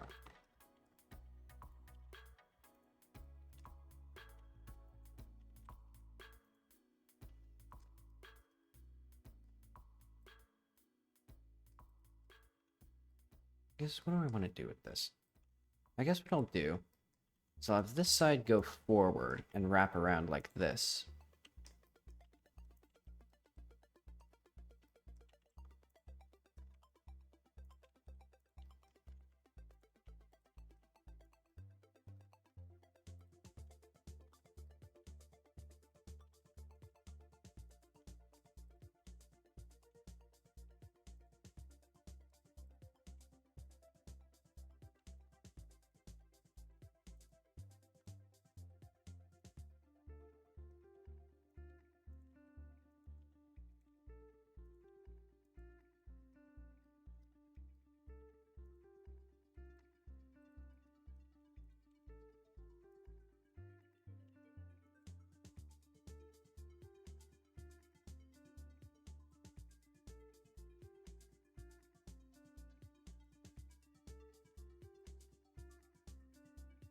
I guess if we go like this, that would make more sense. So this way, it's like this, the fabric is folding outward.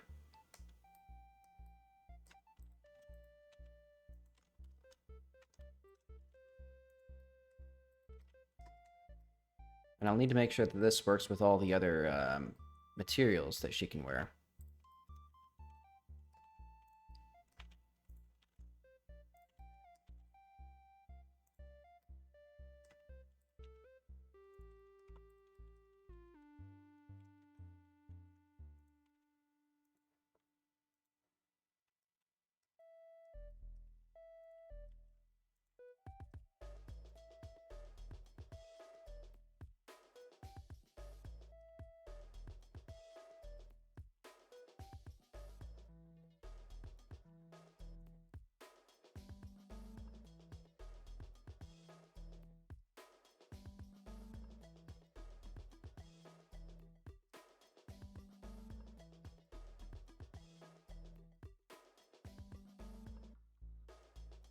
What do I want to do with this? I guess I'll do like a little bit more like this, and then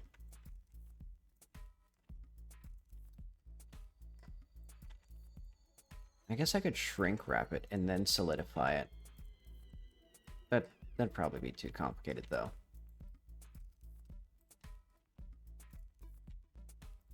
I'll just do it this way, because it's mostly coming along.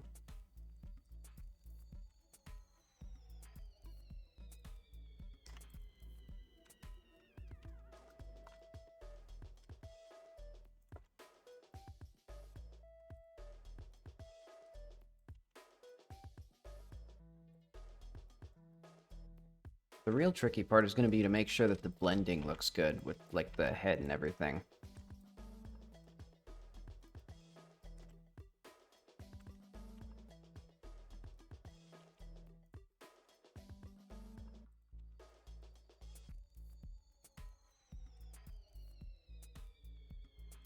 What is this? This is this. Okay, so these two should go this way, and then this one.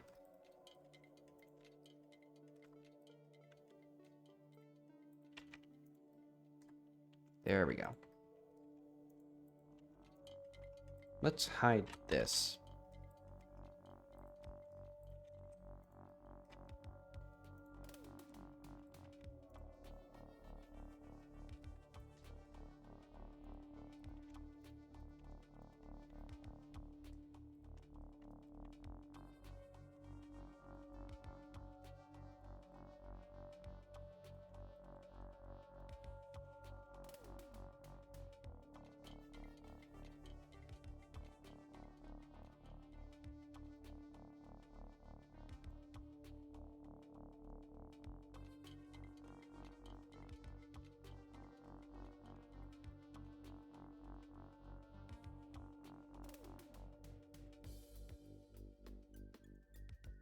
How should I go about this little area? Because I guess the correct way to do it would be to have, like, probably just another piece of... Well, no, I guess what it would be is... I'll just make another piece of the mesh and just add that in there.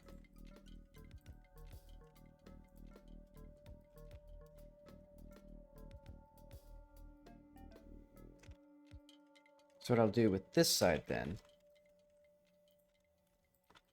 is basically just wrap it around as well.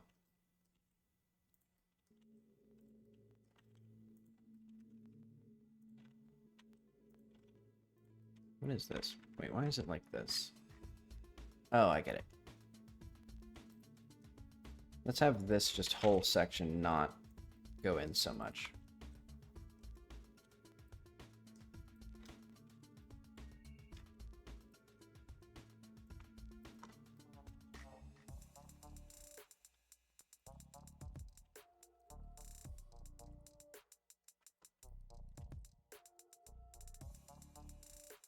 And I'll just do like a rotate this way.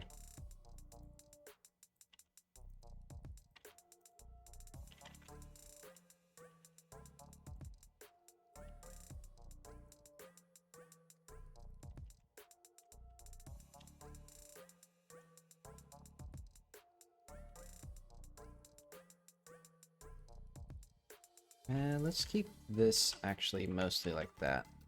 I'll just put something in between here so that, like, blends together in a reasonable way.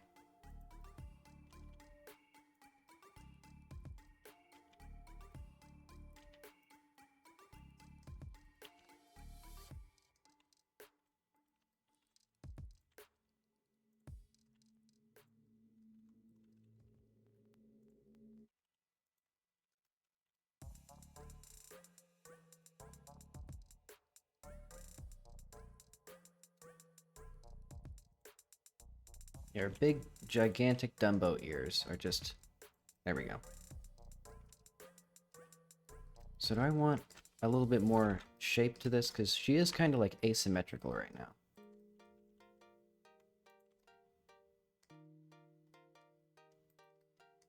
I guess if I just make it look good, it'll be fine.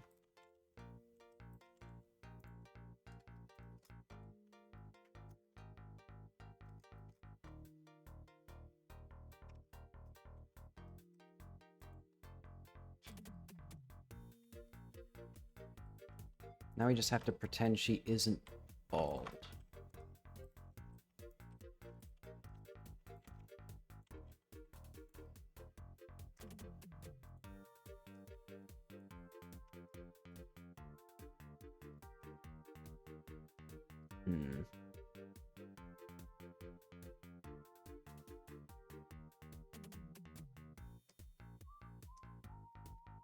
Okay.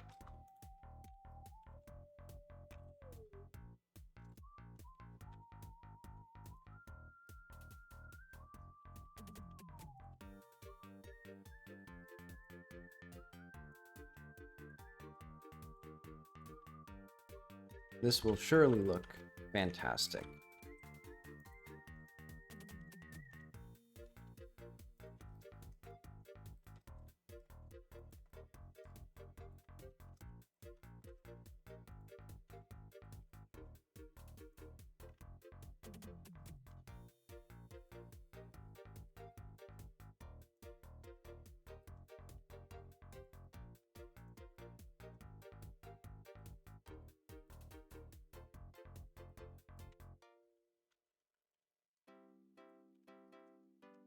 I guess let's just grab this, hide this. And let's just slap this thing on here.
I thought her head was asymmetrical for a second.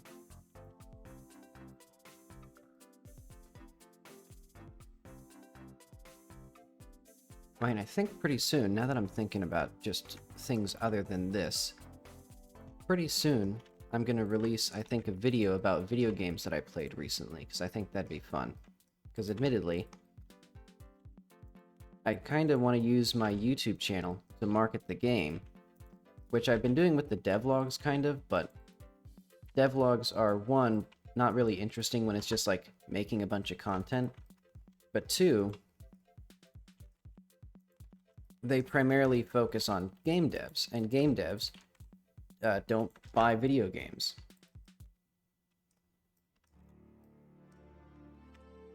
Alright, let's see how this mess looks. Alright, so we're going to need to push a bunch of stuff in. I guess even like... not quite.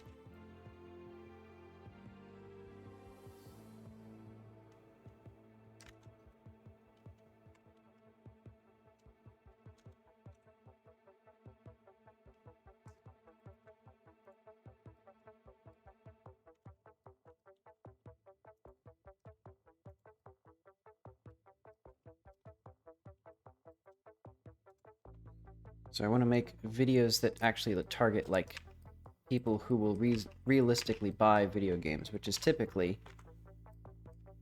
people who are watching, like, YouTube videos about video games that aren't just, like, the devlogs. And plus, I think I just like making YouTube videos, even though I don't make very many devlogs. Oh.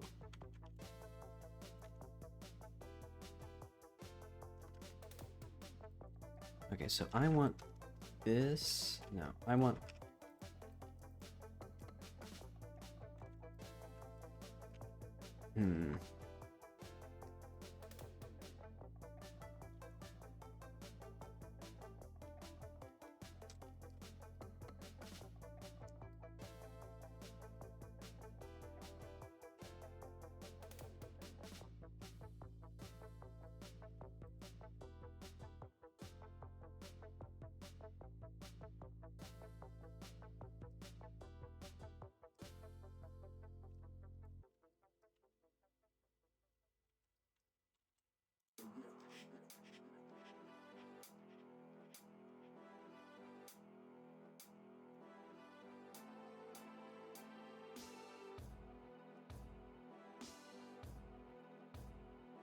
I guess what I can do for this one, I'll just push this out a little bit.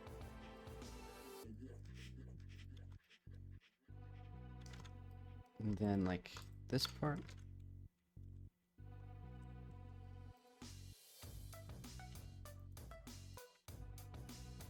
What do I want this to be? Like, how do I want this to...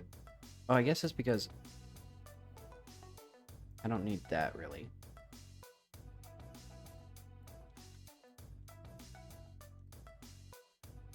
There we go.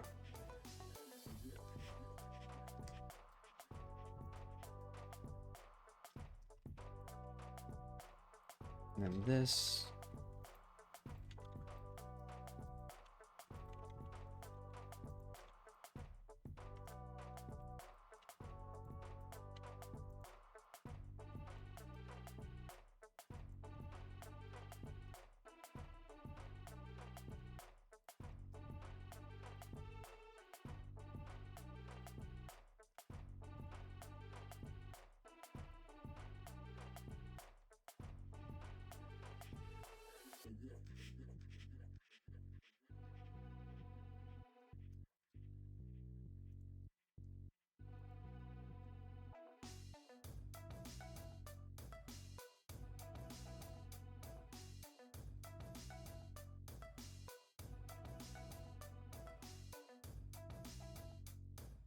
What if I did like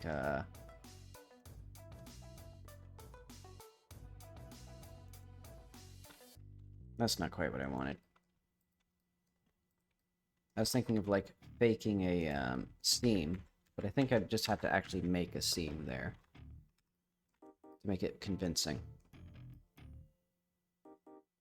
From the front, it doesn't look bad. I don't like this very much. Yeah, I'll just make another cube. Or like a little plane here that just wraps around it a little bit.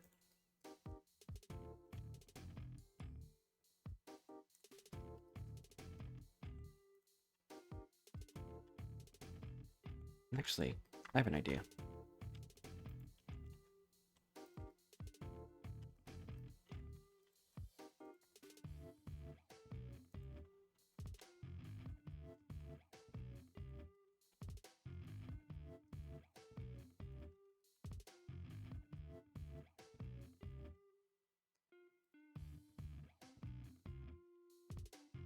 Something weird with these seams. Does that make sense? I think I would also want this to be split.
It should probably be. What else was I thinking about?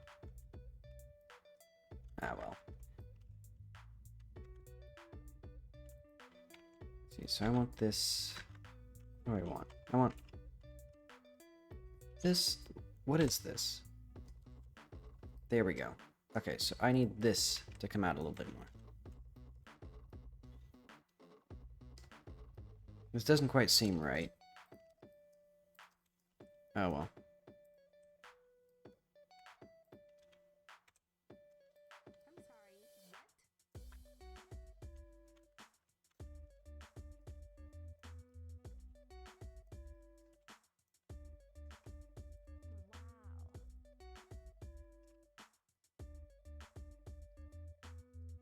Okay. So this will be Jackie headscarf.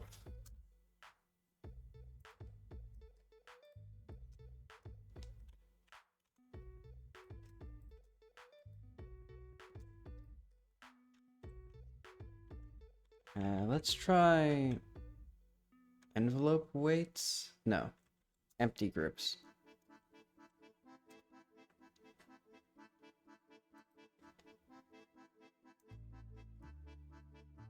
So we need head and yeah, it'll just be head and neck, I guess.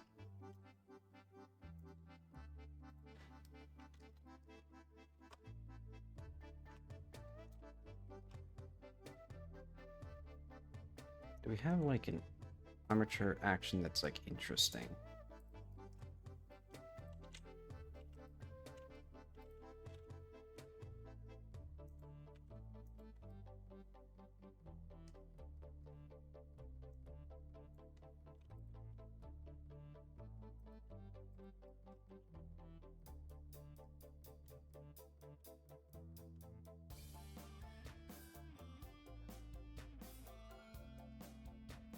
Oh, right. The material render looks terrible now.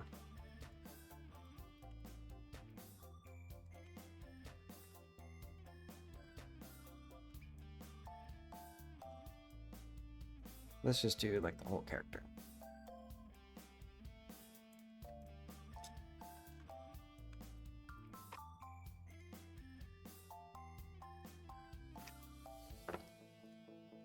So I think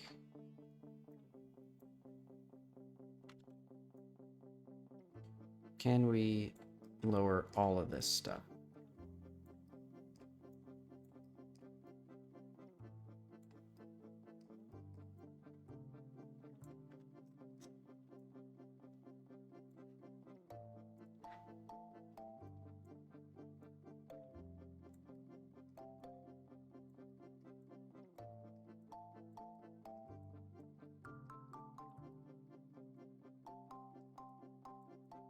Not exactly anything to write home about, but this will probably work.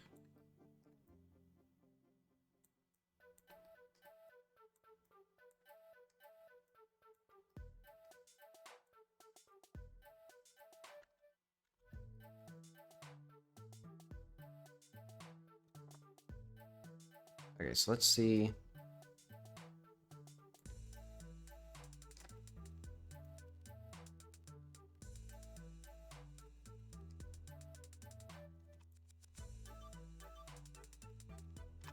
Let's smooth it out a little bit.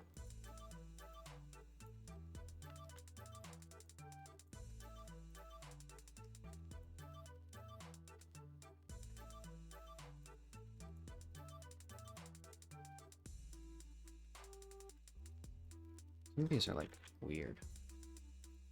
Or like the relationship between the, because I thought the X-ray would let me paint through stuff, but that has not been the case, it seems.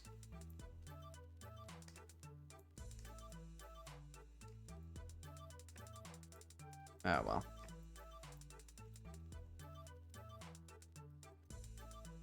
Let's see how it looks.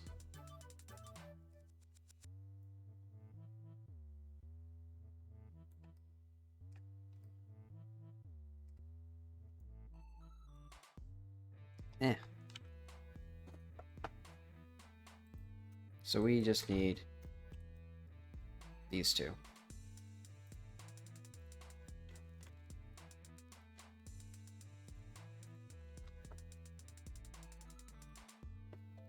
Do I want this to be... What do I want this to be? Maybe it should be in outfits.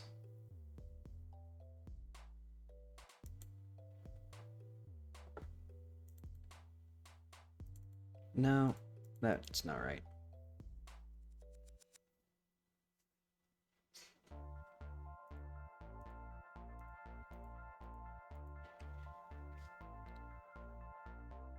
Yeah, I guess let's just do GLB player hair. Oh, I already have it here.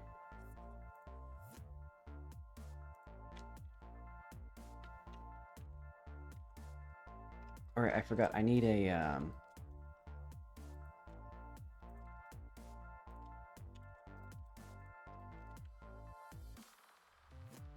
I'll need to do UV wrapping and also make Jackie's hair like connect properly here.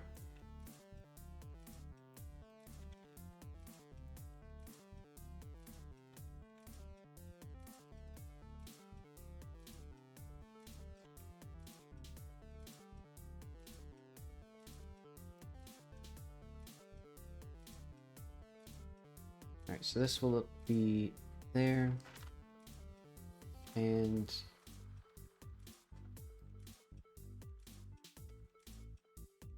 good enough. Okay. Because what I'm going to do is all of this will be assigned to material slot 2, or the second one.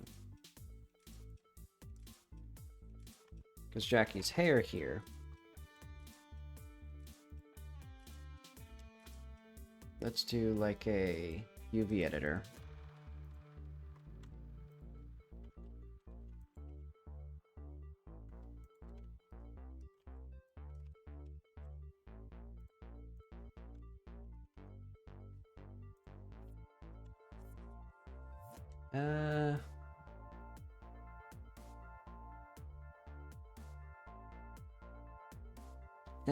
Good enough.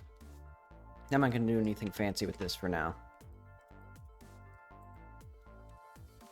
Oh yeah, I forgot. The thing that I want to do here, when I export this, we're going to include visible objects only. So that way, we get the armature, and we get the mesh. And so that should properly export the, like, blend settings.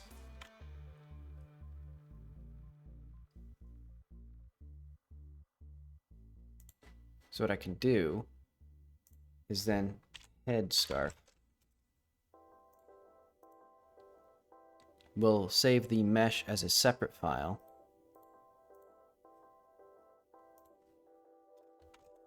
Let's call it like something else. Oh, I should have done that before I did this. I'm back. I know. Let's use the power of the standing desk. The stand. Okay. This will be mesh. And it'll be called mesh. Or this will be...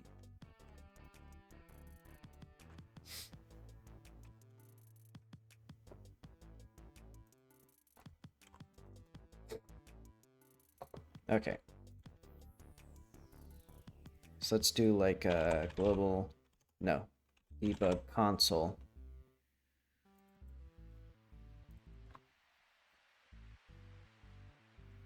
It's like function head scarf.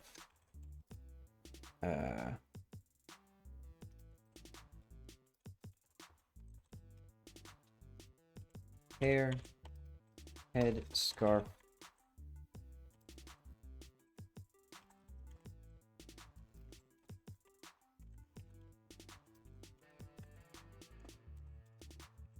Path.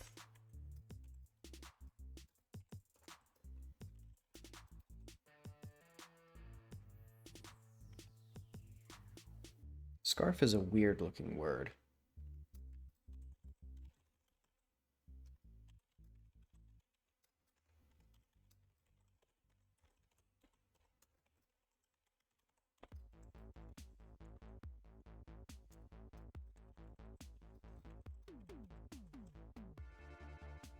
Okay. So now I'll be able to add this. And then the next step will be to make it so that it applies the materials correctly for the hair and the coat material.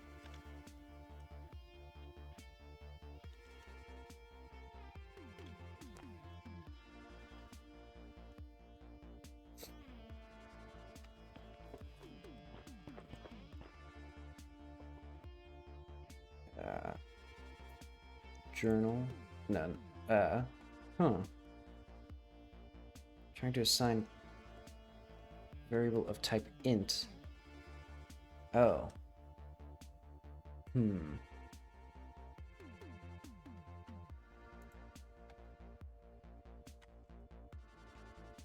I guess let's stop that. Let's see what the stats are.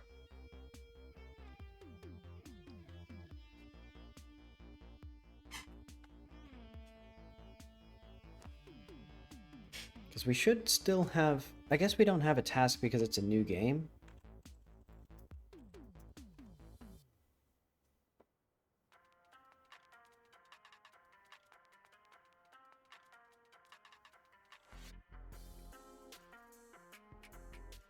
Yeah, okay. Let's just do like... I guess when it like starts up, we'll just do like...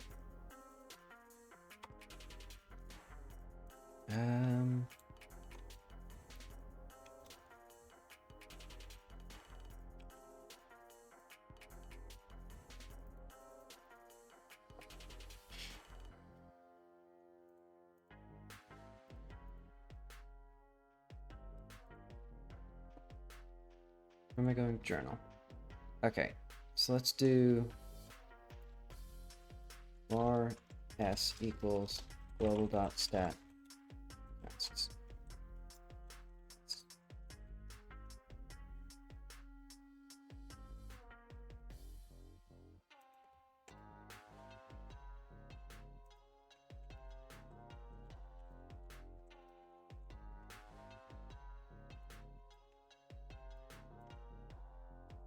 And we should do the same thing here with all of these.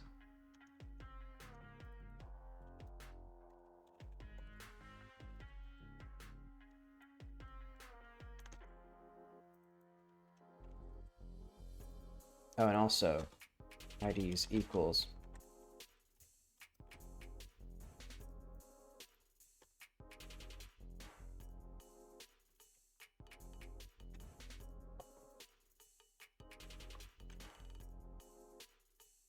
There we go.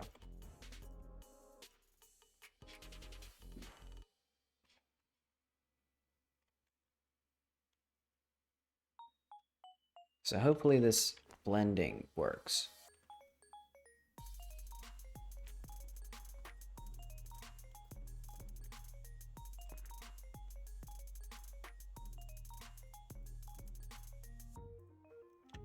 Look at that. Not quite. It was almost right.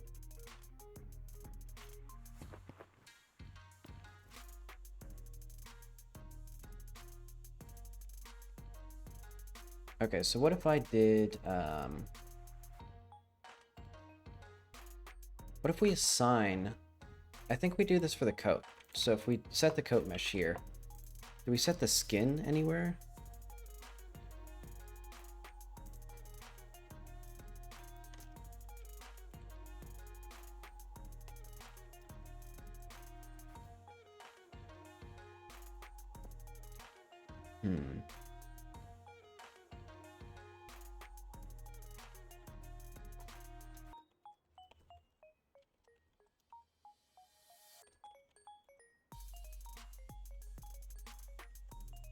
Equals.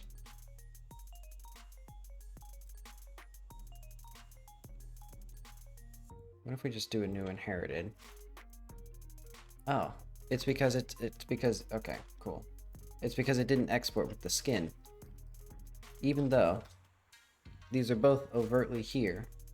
What did I do? Let's do this stuff, just visible objects.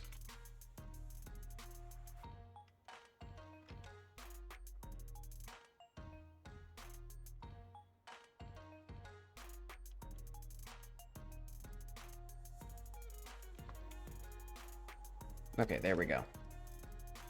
And then we can do,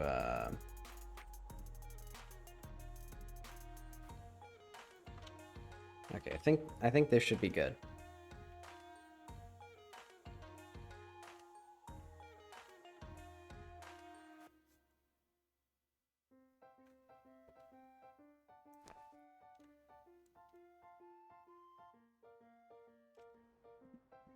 I'm just gonna turn the music down on my end. Okay.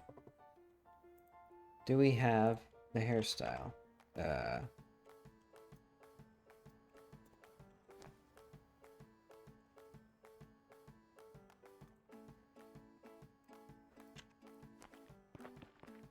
Not quite yet.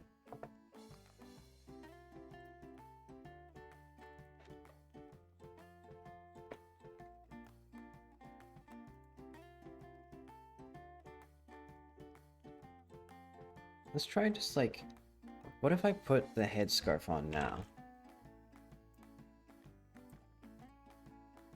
Okay, so it doesn't work. What if I copy the skin? So what's the difference between these? So this has 86 spines. Do I need to assign the skin? Wait, now it works. Wait, and I didn't do anything.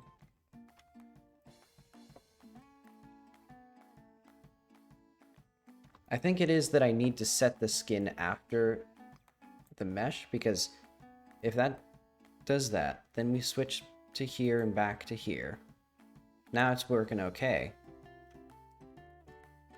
So what happens if we set the mesh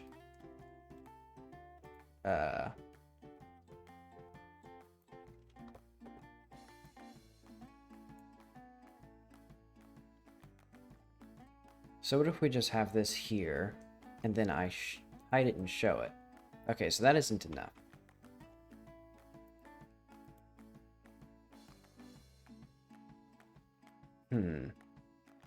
Is it enough if we remove the skin here? What does that do? What does the skin even mean? So how does the coat work again? I guess it's because this already has a mesh.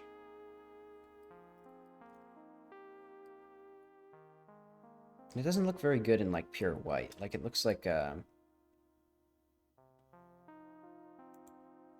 looks kind of goofy.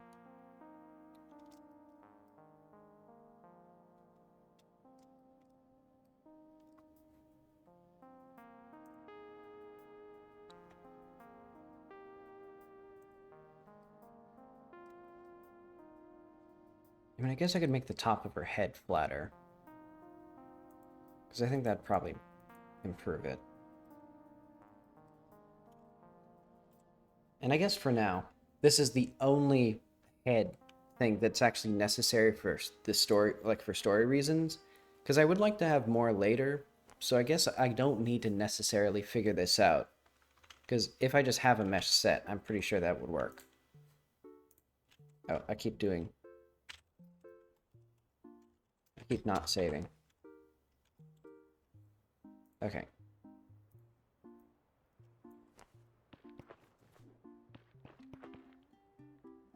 Looks kinda silly from this angle. Oh, I think it's because it's too tight in the back.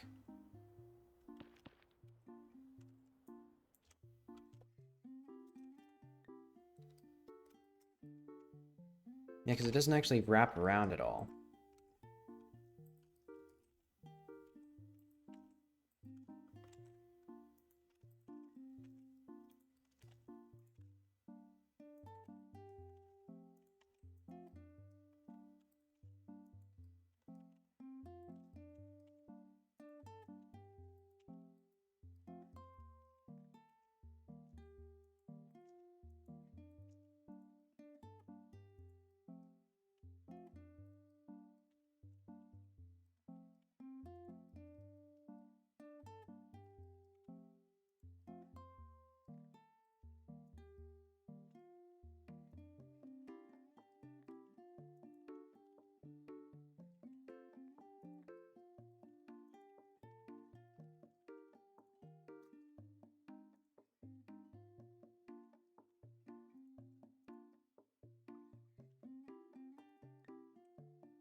We get like this, pull this a little bit more. Well,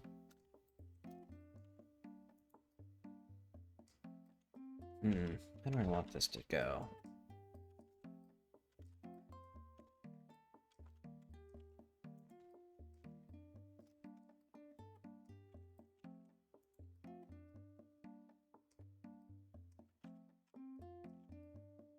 See, it looks so it looks so bad from this angle. I think it must be this. I think this is, okay. This makes sense. Because it's like, it gets looser on this side.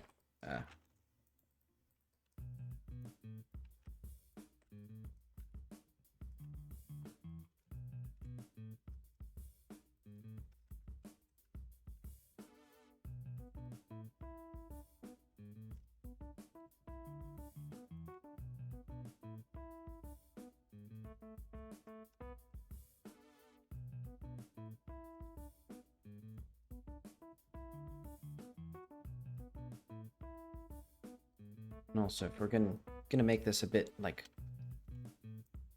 wider on the top to match the hair.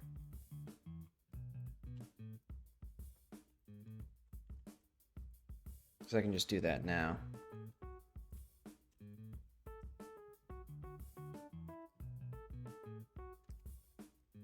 And hopefully no one will be able to notice that she's bald on the inside.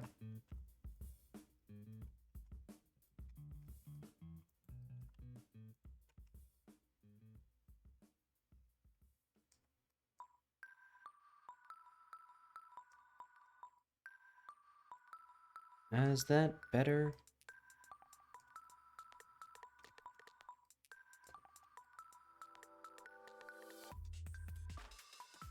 I think this shouldn't have gone directly down. I think it should have been like this one, where it's like very, like, after a while.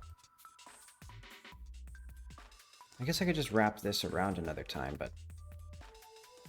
I won't fiddle with it too much. Let's see how it, like, deforms still.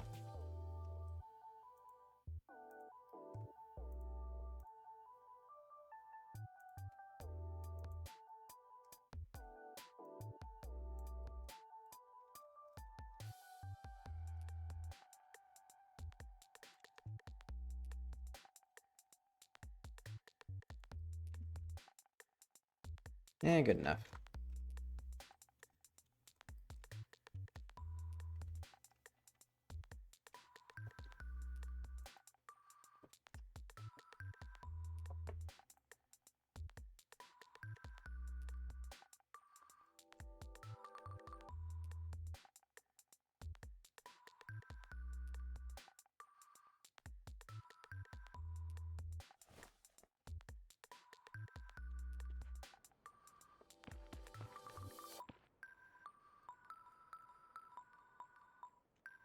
I keep forgetting.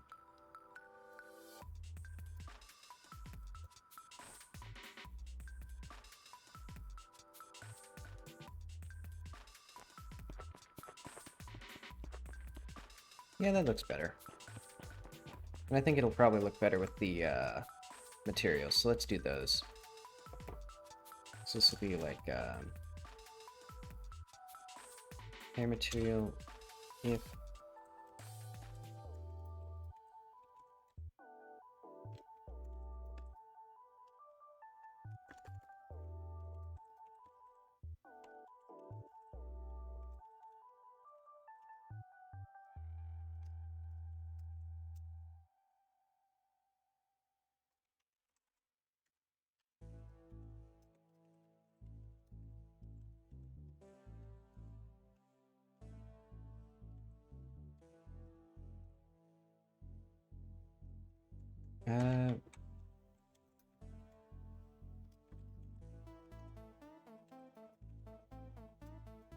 okay, so it's coat mesh get surface material 0.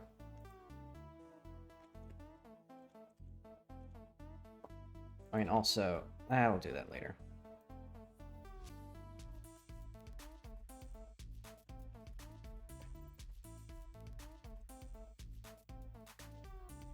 Or is it 0?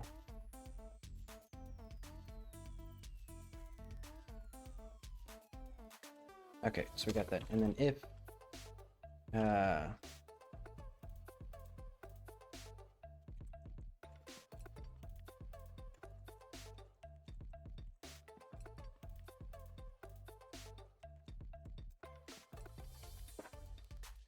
So if sk.visible and sk.get surface material count greater than 1, set surface material 1 max. Oh, I know what it is. It's because it's not, that explains why it's also bright pink, because the vertex colors are wrong. Yeah, so this thing, vertex paint,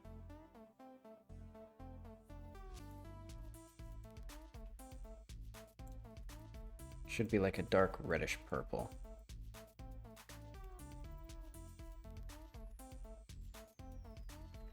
And that way the hair will look correct.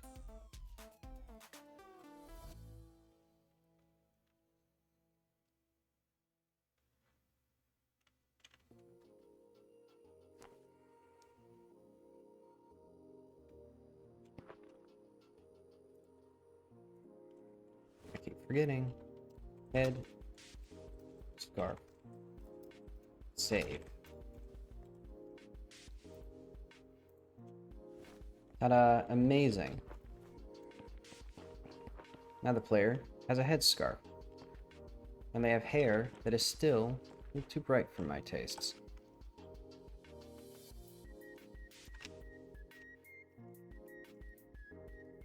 Maybe I can just move this down to like here.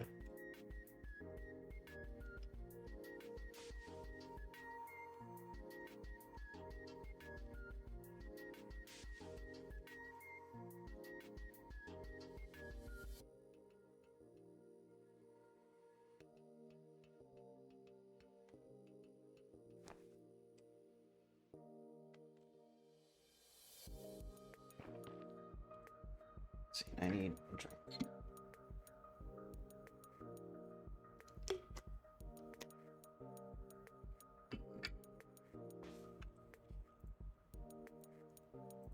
So now we have our main hairstyle. Oh. Let's get some nice lighting here.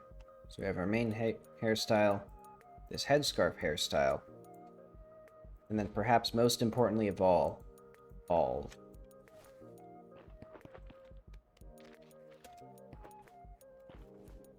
I don't know if I'm gonna keep, well, I guess I'll just have bald in the game, since it's literally just one empty scene.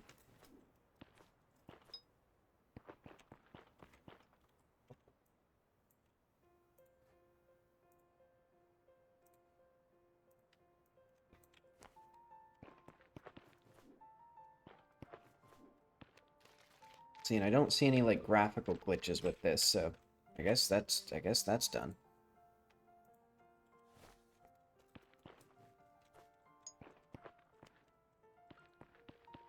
So this allows for custom physics on the hair like these ones, and then also skeletal blending, but not both things at the same time.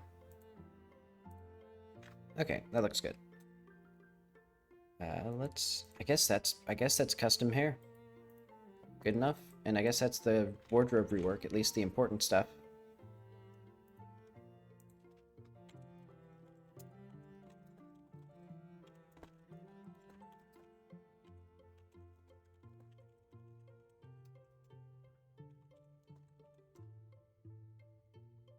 So I'll have to remember, because that was technically a spoiler task to add the headscarf, because that's part of the story, as I mentioned. Okay, so contextual reply notifications are broken. So let's go to... Who's our little guy who tests things?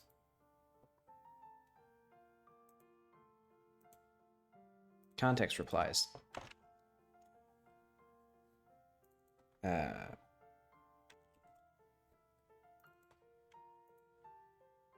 I guess we'll just go through. This is nice. It's actually... Who knew that properly prioritizing, like, the things that are important to get done would mean that I get the important things done first, before a bunch of, like, trivial, like, details. Jackie's eyes are still slightly off, ever since I had to re-implement the blinking. Okay, why are these not working?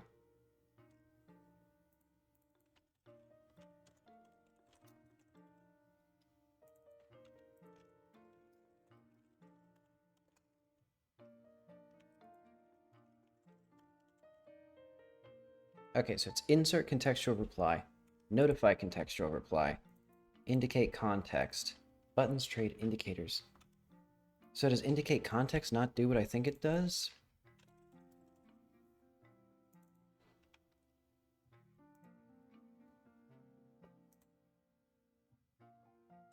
So indicate context. Oh, it's because, okay. Because a typo.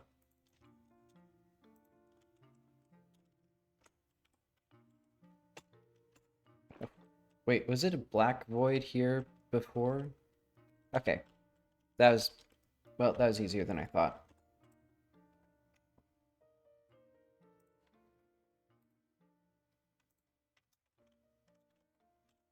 Contextual reply should track which block they're a child of. Scenario: I want to ask multiple contextual questions after a relevant block has ended, but before the next block starts.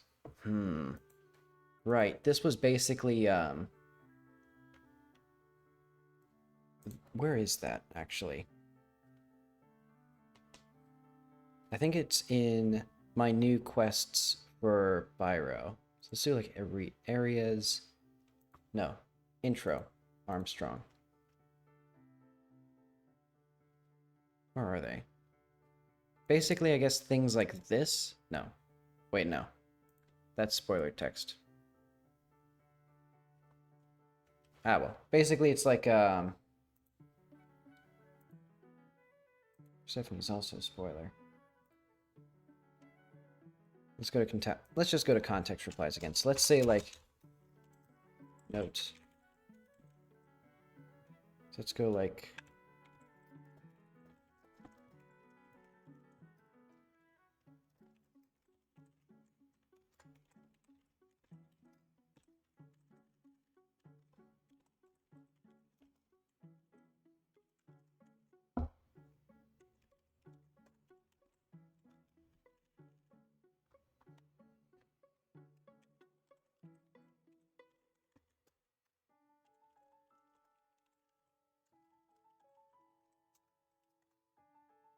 So it's going to be, basically, it's a very subtle behavior, but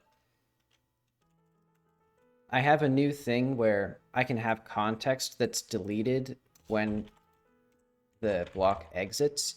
So that way, like, questions don't last after the relevant context is gone. And the context is controlled by this. But this means that if you do, like, for example, you get one contextual reply essentially at the end of the dialog block. I'll show you. So, like,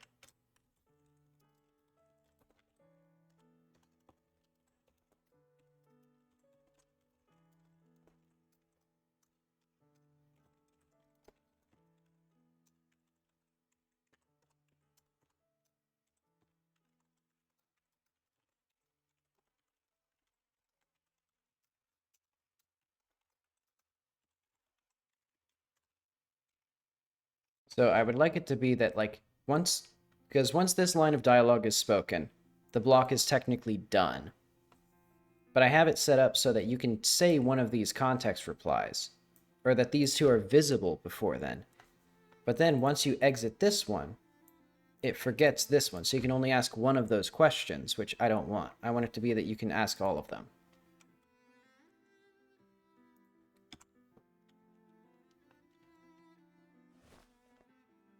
So let's see how this works. Oh. Oh. Right.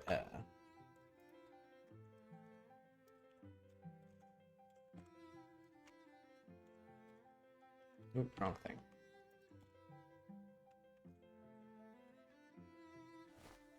So yeah, it's sort of a complicated behavior that I want here, but hopefully it's clear enough.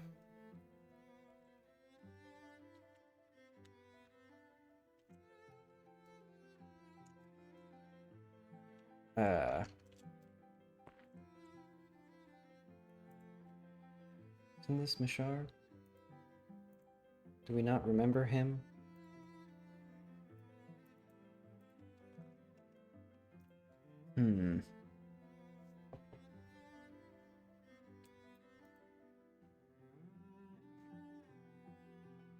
I think the conversation thing is not working quite right. Where would that be? Remember.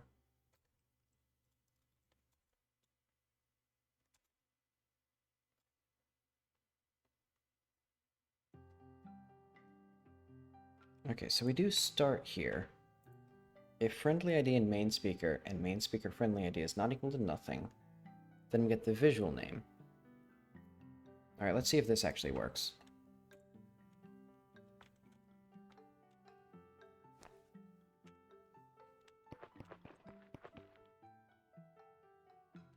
Okay, so this is at least starting.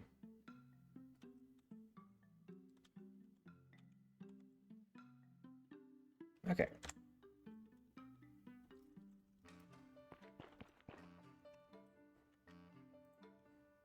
This image is so bad looking nowadays. Like, her eyes are so different and so much better. Her face is so much better in general. But okay, why is there no people? Or why is there nothing in the journal notes? And why is it bugging out?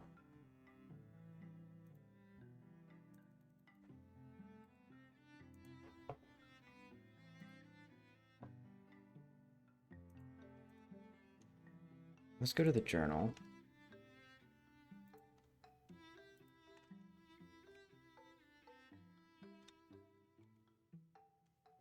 Oh.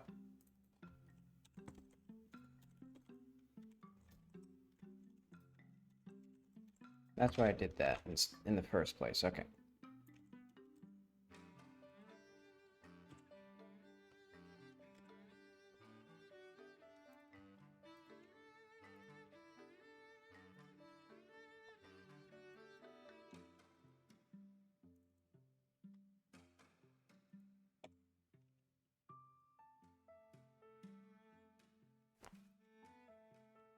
If we do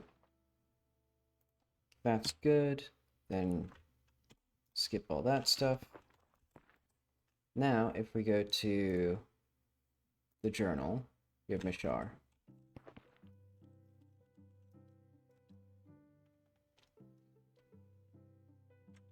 And then we can do... Oh, that's not quite right.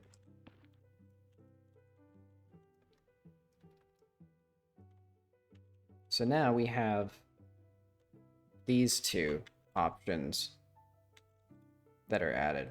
So I can do like that, and then these two were forgotten. Or the other ones were forgotten, and that's not what I want. So how do I do that then? Because I guess what I could do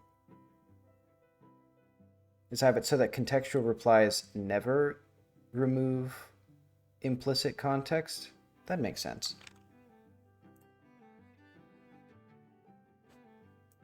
So let's go to our call stack. Block name, item,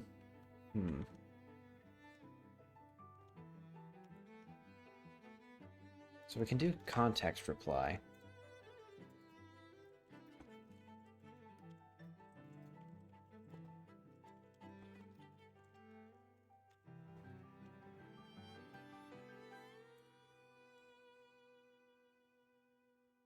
So, all right, let's go to back.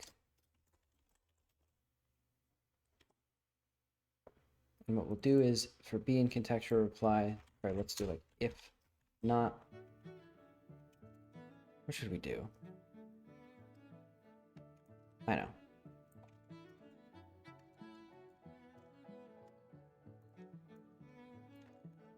We'll get the caller first. If not caller, textual.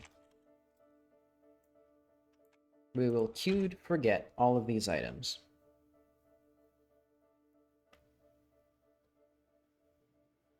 I guess. I think. Is that right?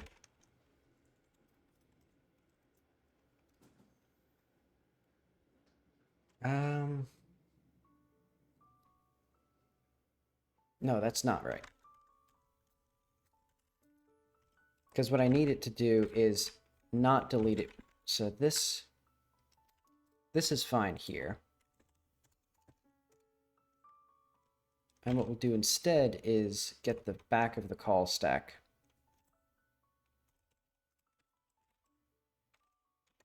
So like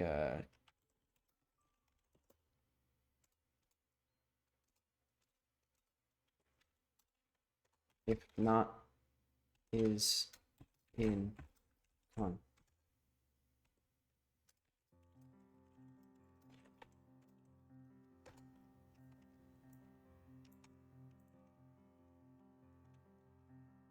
Okay, so let's put that somewhere. It'll be like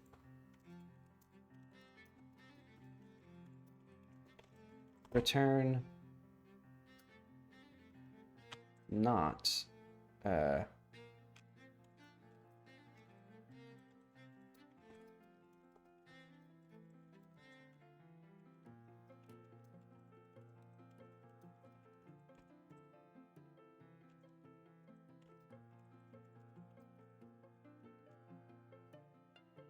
is this right?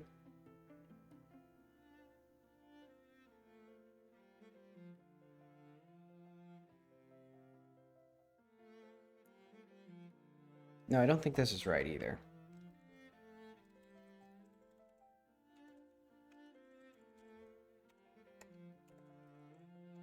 It's like context reply. So yeah, show context reply. What does this do?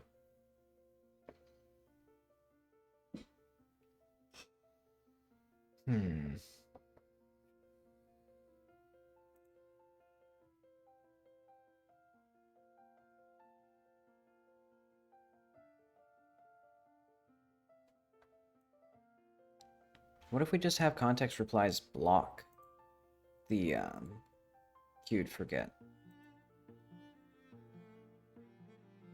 So it'd be like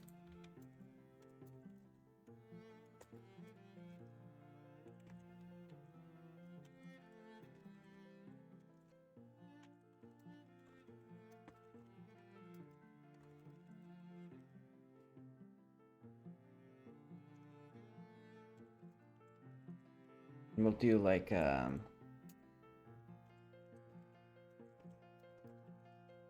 we'll remove it anytime we go back, I guess. But then anytime we go into use context, it's like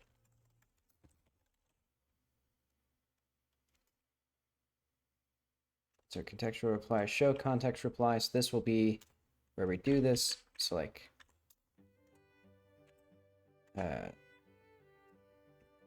block queue forget is true. So we do not delete these contextual things. Let's see if this... Oh wait, no. This isn't going to do anything yet because I haven't actually implemented the other logic.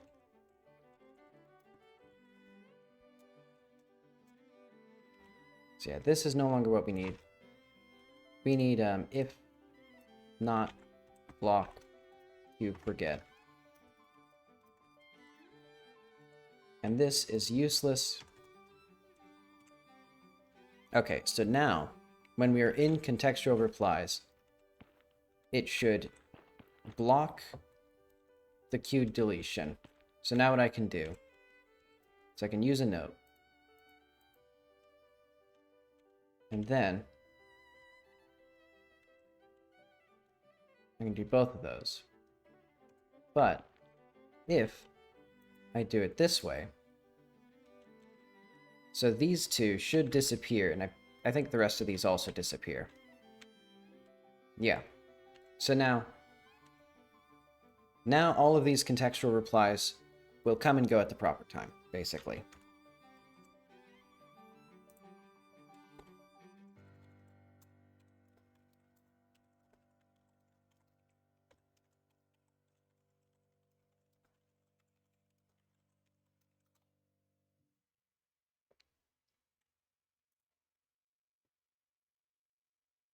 Okay, also, whenever you start the function, let's do like clear So we'll do like a block cube. Forget false.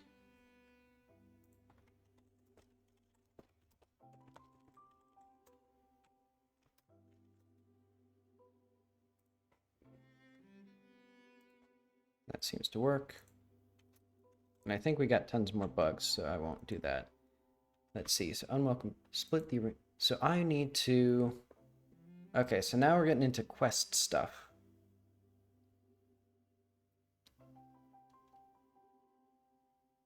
Because I want to rework the arena quest and the Byro's quest to make it more like actually good. Like I've been reworking it, rewriting it already. So let's see. I need to figure out which of these is actually important.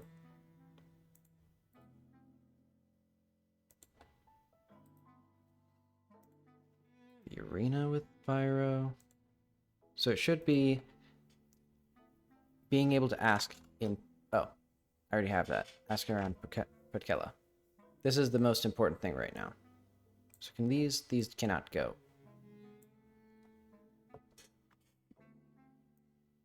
See, I can't, unfortunately... Well, I guess I can.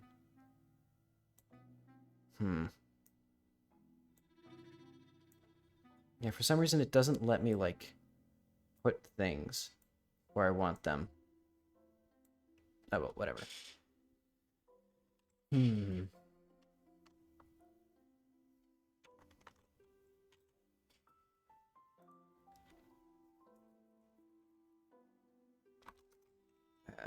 Footsteps to Putkela. I know.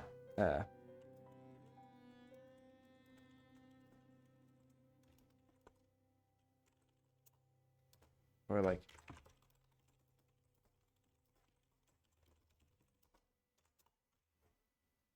Okay, let's go through this quest, because I'll show off basically the concept.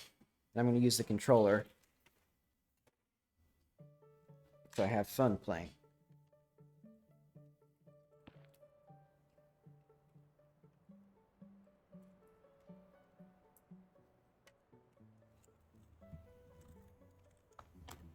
Okay.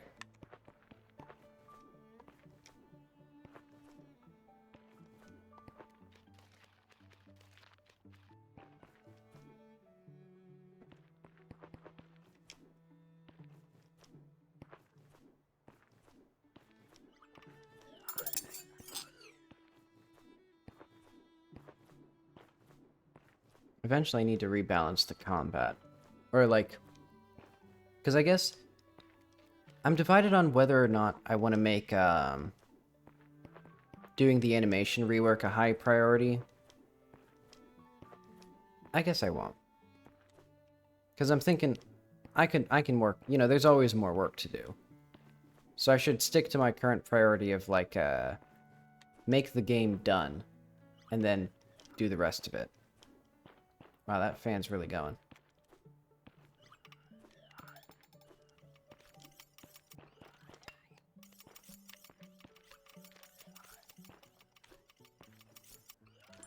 Alright, so what I'll show you is, you can go here, and you'll get this quest. And then let's just teleport.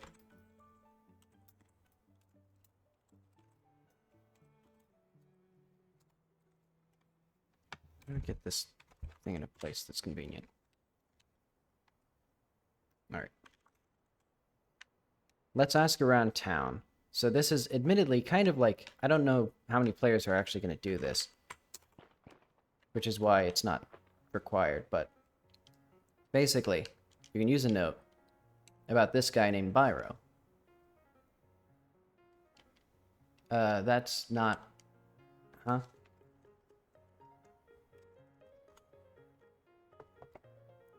How is that just not correct?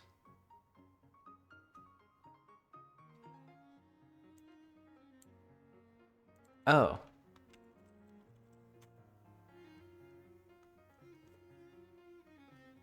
Well, good thing I'm testing this stuff now.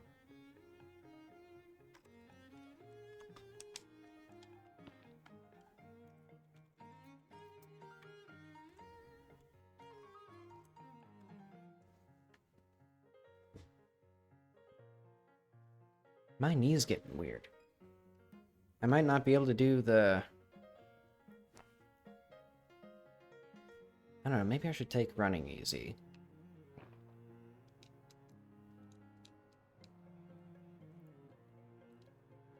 Okay. So basically, the conflict is now that it's not that Byro thinks the farm, like some village that's way off in the distance, because originally, basically, the guy here at this farm thought that people were putting monsters on his farm from this village way up on the cliff, and that was for no other reason than to get the player into the arena here. But now what it's going to be is he has recently taken over the farm. Like, he was working on it basically as like a volunteer for the village, and then he decided, no, I want to like own it. Because like they had like a gift economy basically, which is basically where you just give things in return for things, or like, and there's just a general expectation that you will pull your weight and other people will support you. And he wants to be like, no, I want to actually like have people buy food from me in exchange for money. And the village isn't happy about that. So he thinks now that they sent the monsters, when in reality, they're still from the arena, because I want the player to go to the arena. But now it's like a more indirect thing, and now there's also the interesting conflict for the player of like, well, should he be allowed to basically steal the farm?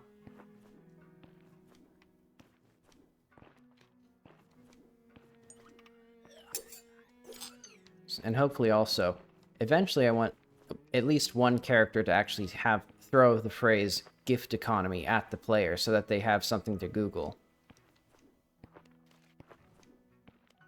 Because I think it's just an interesting, like, anthropological concept of just basically economies that are small enough that you basically don't keep track of anything. You just expect the people that are around you to help you when you need it. You know, because that's basically how families and other small, like, very small communities work. So I think something that's going to be happening multiple times in this area is that the gift economy is slowly making its way to a market economy. As these communities get larger and more technologically advanced.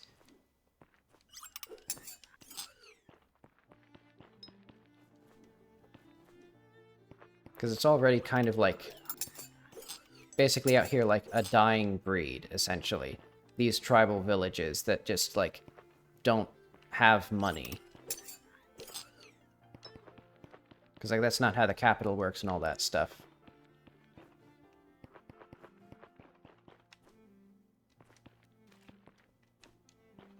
So let's see if this one bugs out. So you saved my life. Yep, so now the village is taking over his farm. So yeah, he has his perspective on it, basically, that he doesn't want to work for free. He wants more stuff. Or he wants to basically have more to life than just working forever. And now we could do like this. Oh, right. Most of these don't do anything anymore.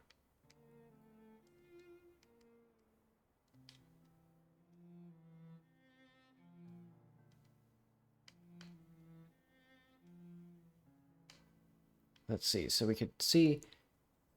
Basically, I want the player to have a few different directions to go. So the cave-ins and the cliff towers are going to be the two big ones.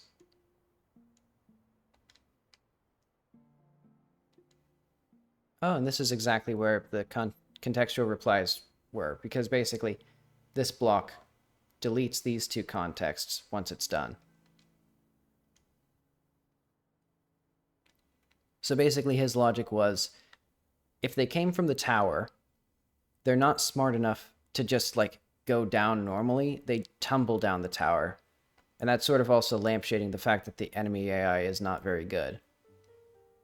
And then the other one is that the caves here once collapsed, and that caused specters to come in. So these are the two leads the player can get, and they're actually the same leads that you get from all the other characters. Because in part that's just because I didn't want to bother like making a whole bunch of different leads and unreliable narrators and stuff like that. But also it's sort of like in universe, it's like the characters are like asking about or like all these people are such a tight-knit community that they have a pretty common understanding or shared understanding of like why this would be happening. So the next steps are basically to have some way for the player to actually investigate these leads.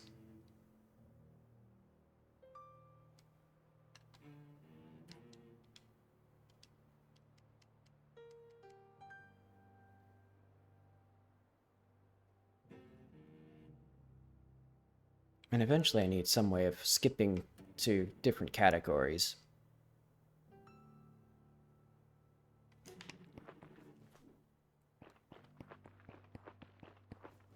Okay, so I'm thinking...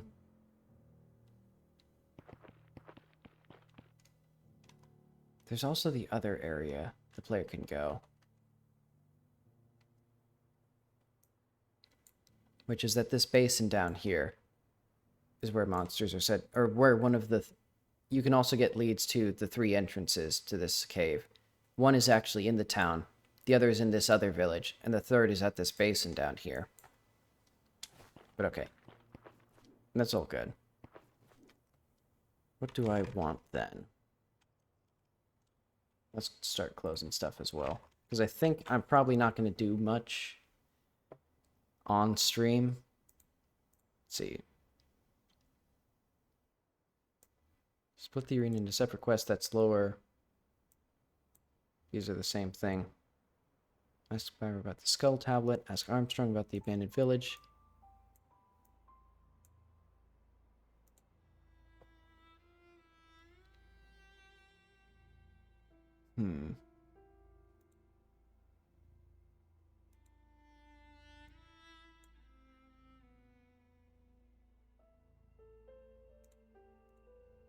Oh, right. I can reorganize the caves. I don't think I'll do that, though, now that I'm thinking about it.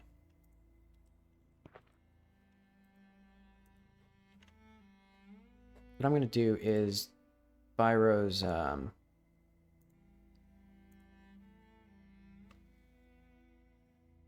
where is... Here it is. Okay. We need our spooky skull tablet.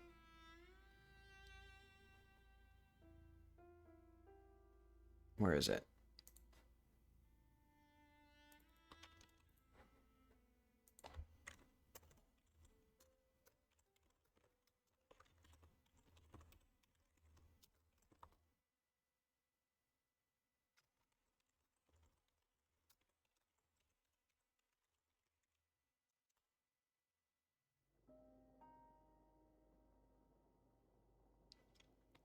And let's just do, like, this, basically. So, like...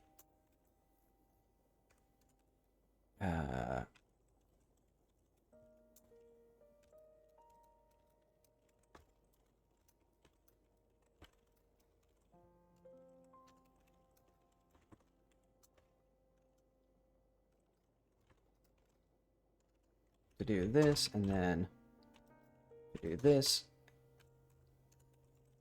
Otherwise, back. Okay, so basically there's going to be multiple branches. The first one is going to be...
So basically, if the player asks, Byro will just like Jackie will just convince Byro to give it to the player because I don't want the player to have to like I guess fight for every like grain of sand of progress in this game. So that the player character is just going to convince Byro to give it to her. Because basically, let's go to Byro.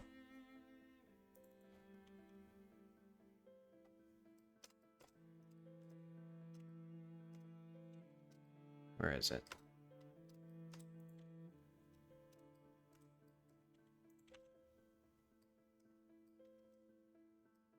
Yeah, like this is not like a lucky charm.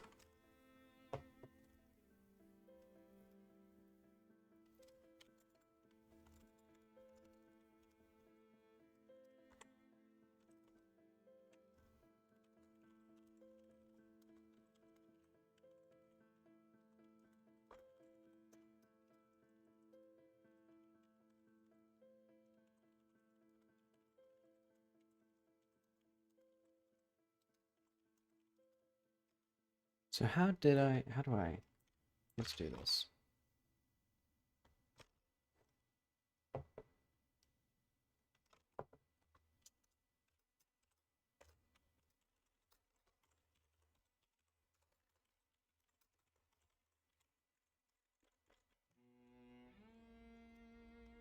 I guess this will just be note.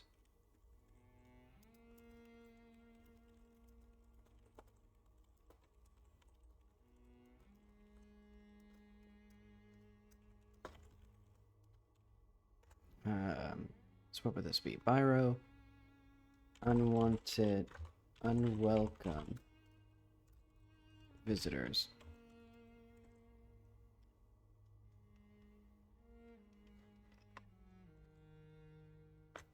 Oh, I just realized. So,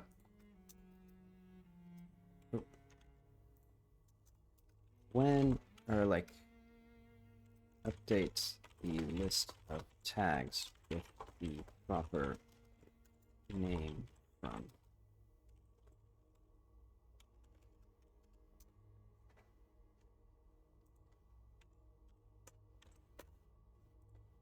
Basically, what I mean is,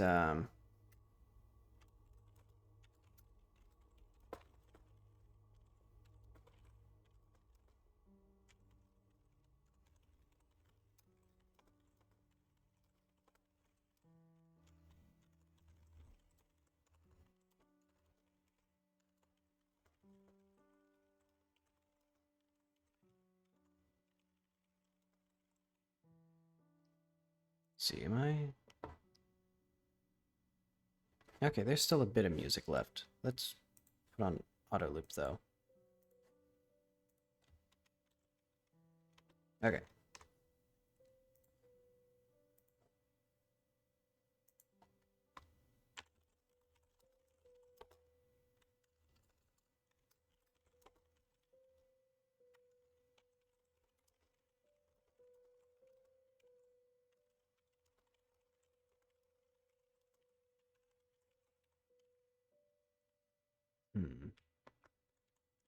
Let's do conspiracy.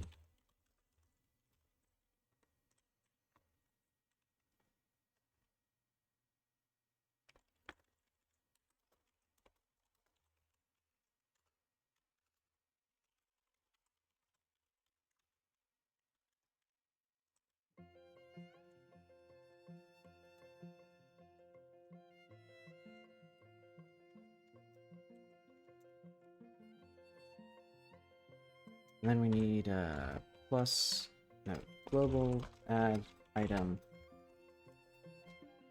skull tablet. So I think this deletes the item. Yeah, that listens for change.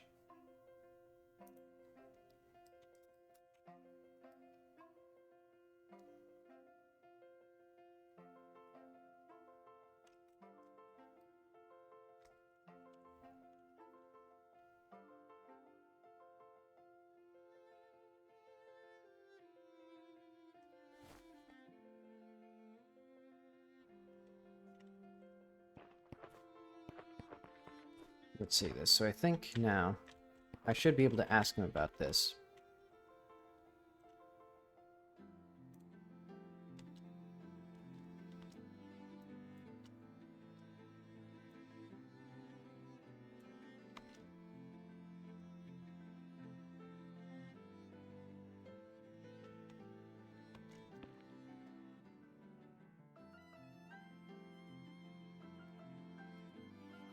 Okay. There's something weird with the... Oh, it's just the sensitivity of this camera is not high.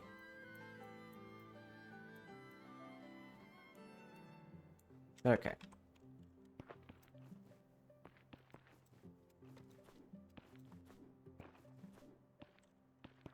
I don't think she would be surprised that it's black. So let's go to Skull Tablet.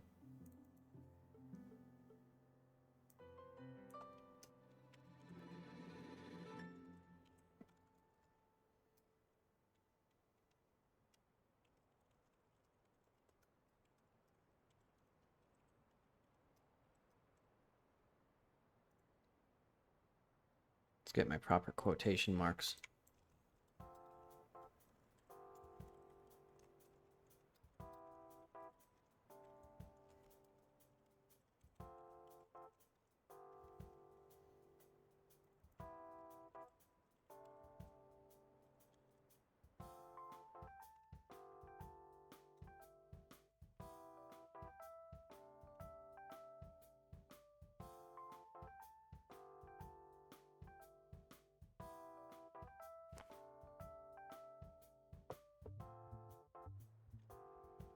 Okay, where do we have the... We do, okay.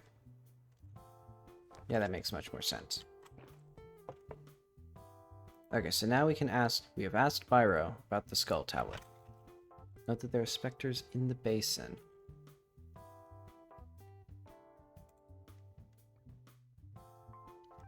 Alright, this is another one that's going to be fun. So yeah, now we're actually into, like, content stuff.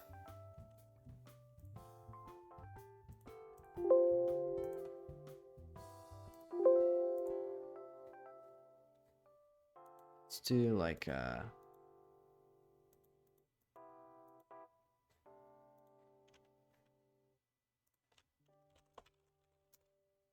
But I think... I don't know. There's not really anything that I can do in 10 minutes, so what I'm going to do is I'm just going to call it a day, because I actually have to...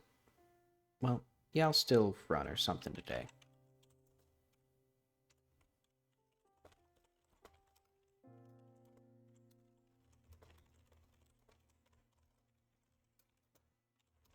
I'm hoping that I can get consistent progress on my, on the main quest line stuff, because I can break it down into little itty-bitty pieces, work on them one at a time, you know, like a to-do list is supposed to let me do.